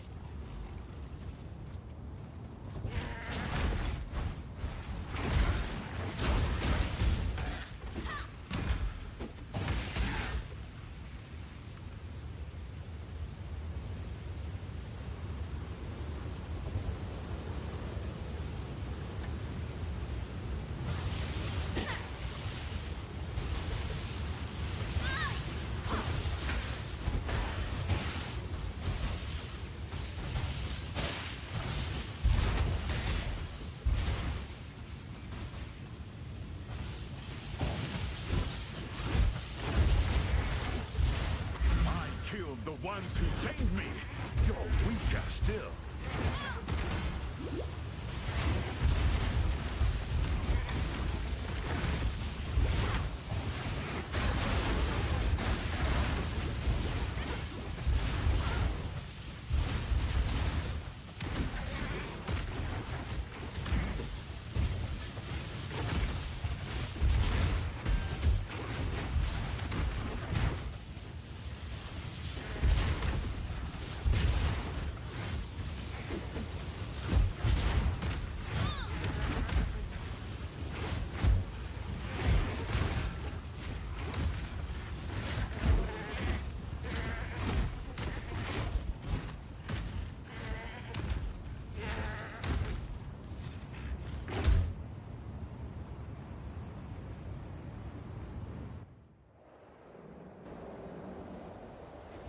The wall between life and death is crumbling.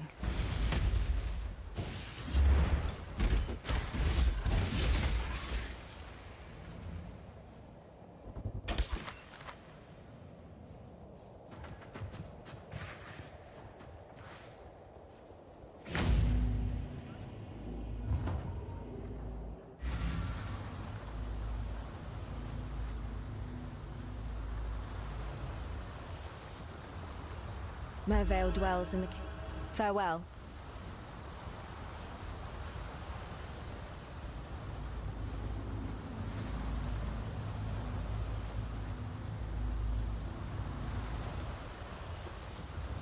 Yes?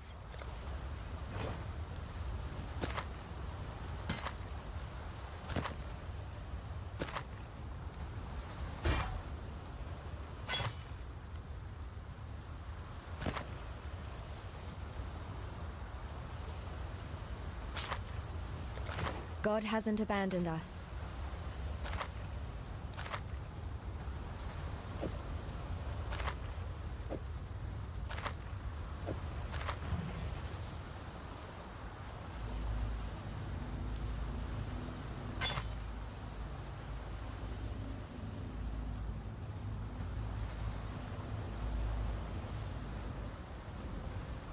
Move it along.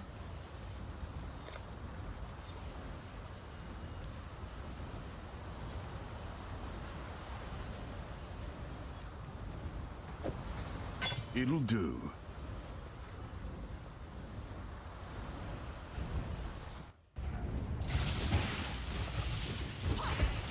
Can I not have but a moment's respite?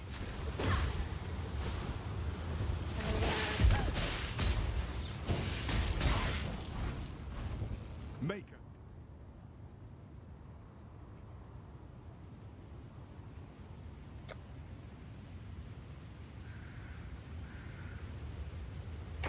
Breakthroughs, quickly!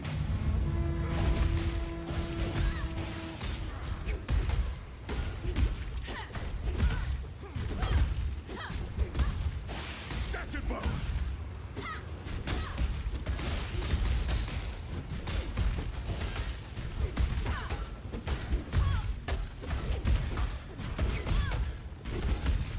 Ah, fair's fair.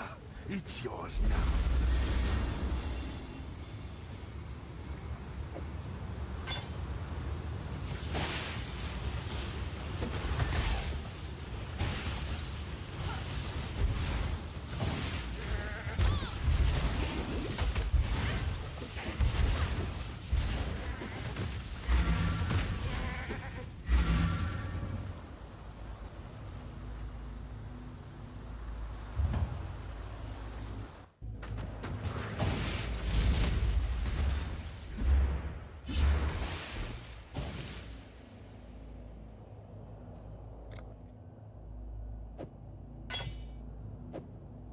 Fair enough.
have but a moment's respite?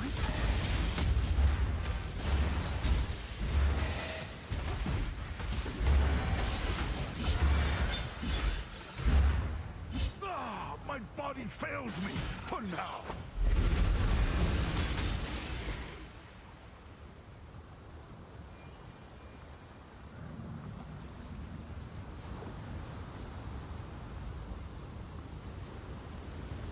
Frankly, I would have stuck. Till we meet again, perhaps.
Have but a moment's respite?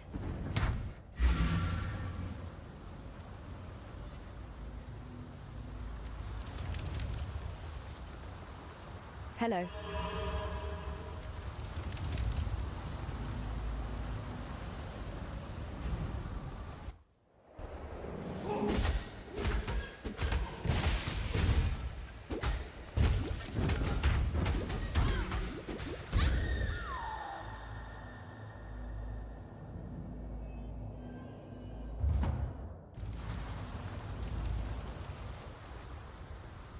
Get it over with.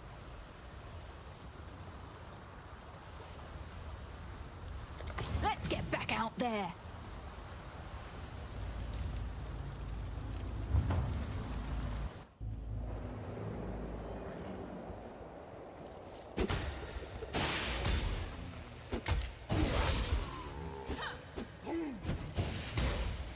I'm ex-Spartan militia. You're as good as dead.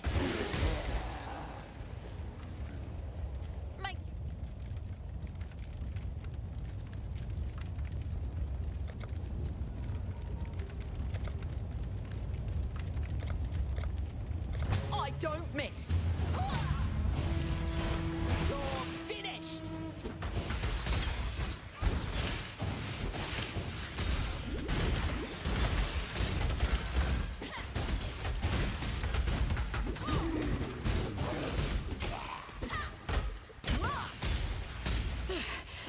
Fine.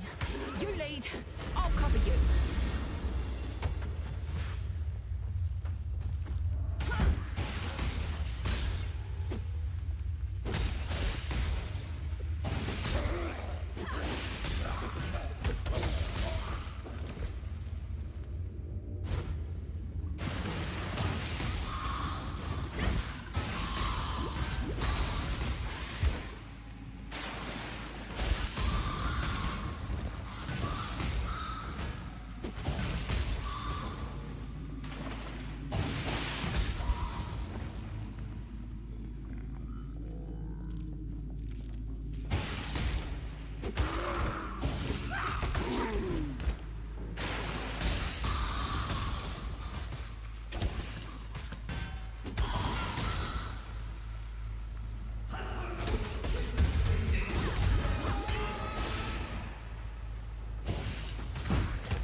Godslayer?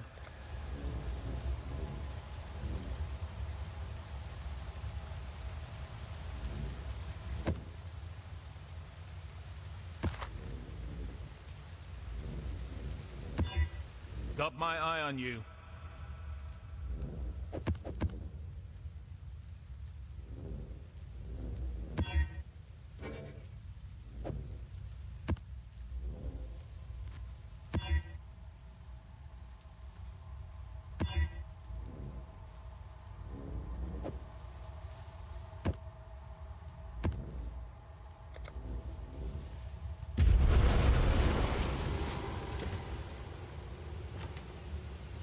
Decisions must be made.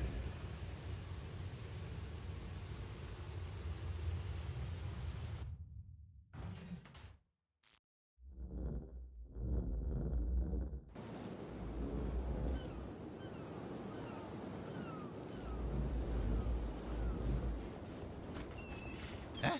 Who's Hale?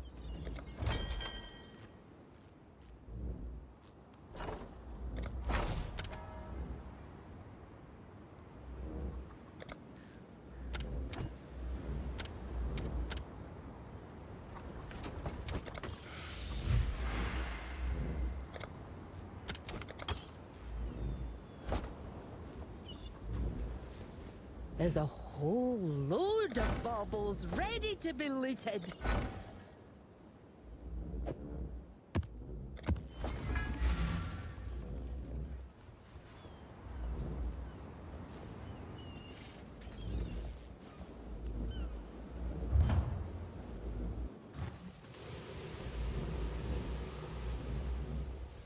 Well, let's have it then.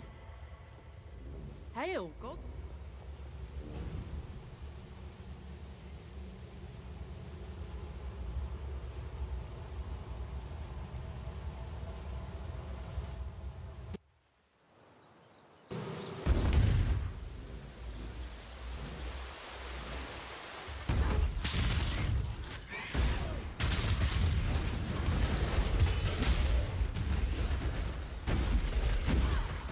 I can't do this just yet.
do this just yet.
Spirit is spent.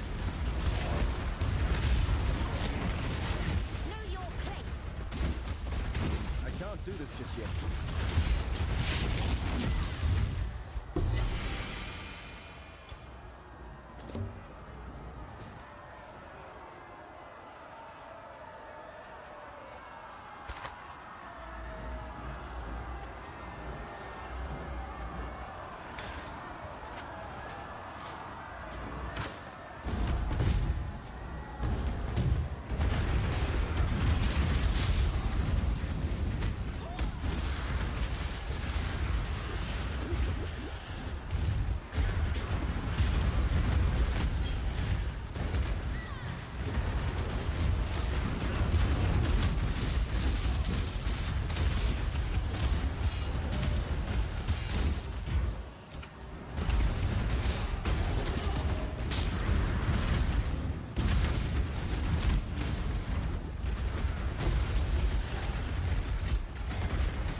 I believe in traveling light.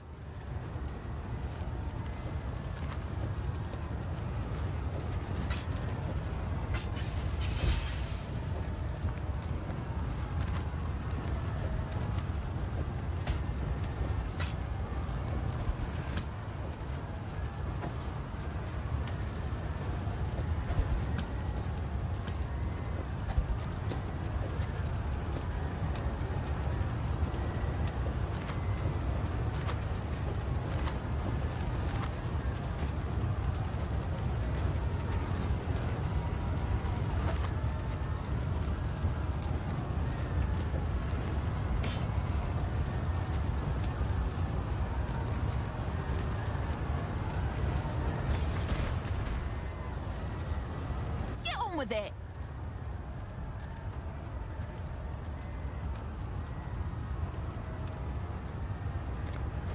Try not to scream too much. Catch this scum. I can't do this just yet.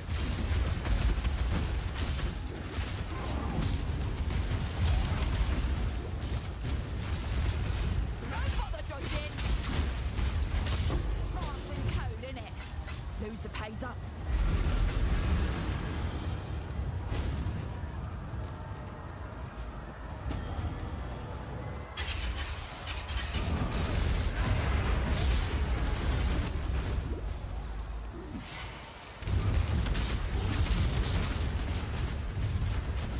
A swift end.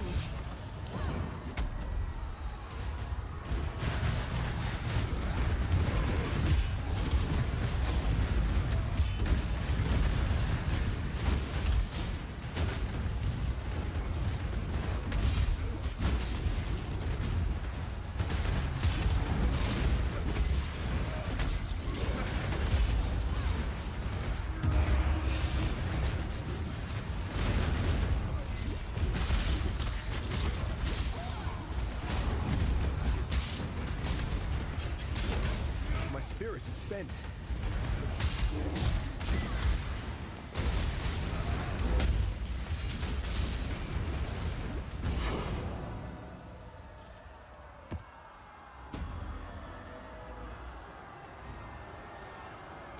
I believe in traveling light.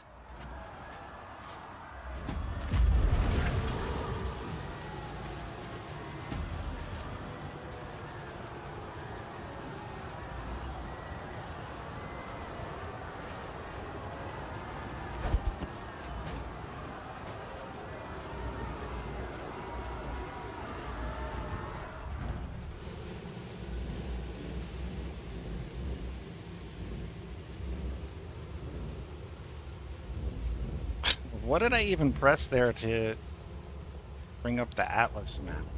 That's the next question.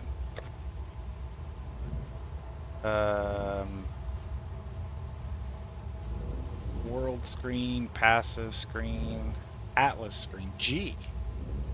Okay. We can put that there.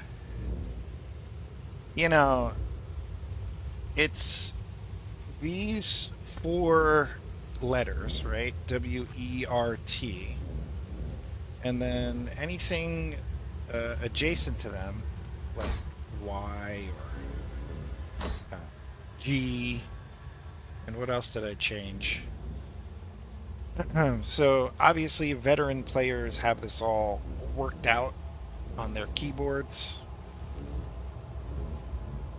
We're getting better at understanding what it takes to not die in these on these maps. That like one-on-one with that rare, I was really testing, well, the other build, but really trying to get to that core of the trading DPS for block chance. That's why I switched over to these maps, just to get like another feeling for it, because you know it's all about speed, right? But the game kind of does not cater to that. You have to fight that. That's a big part of this game in terms of the overall like what it's become, the meta of what it's become, really. And that's just how fast you can do the campaign. Like, Path of Exile 1 is literally like, how fast can you do this campaign with any given character and also make a meta skill, like, work for the whole, you know, Alice map part as well. So, very challenging stuff. I'm happy to bring it to you guys. I'm happy to attempt it. And we did still have some issues with the VOD saving at random times during this restreaming experiment. But we're going to go over it, and hopefully it's all fixed by tomorrow. 11:30 a.m. is when we usually stream Pacific Daylight Time. That's a.m. So we'll see you guys then, and hopefully we'll be able to organize the VODs in such a way that it's, you know, complete in terms of completion, right? We were talking about completing this game, but I'd like to complete a VOD on Twitch past broadcasts from start to finish as well, especially when I do almost 4.5 hours today. So the current session on Twitch says 2 hours and something. So there was definitely a disconnect again between restreaming and the VODs publishing. So I don't know. But we'll check the YouTube. That'll be all in one file. That'll be all in one VOD. And that'll be published. And we'll see you tomorrow. For now, Snake is out. So long, guys. I had a lot of fun today. Appreciate you guys letting me experiment. Bye-bye, everybody.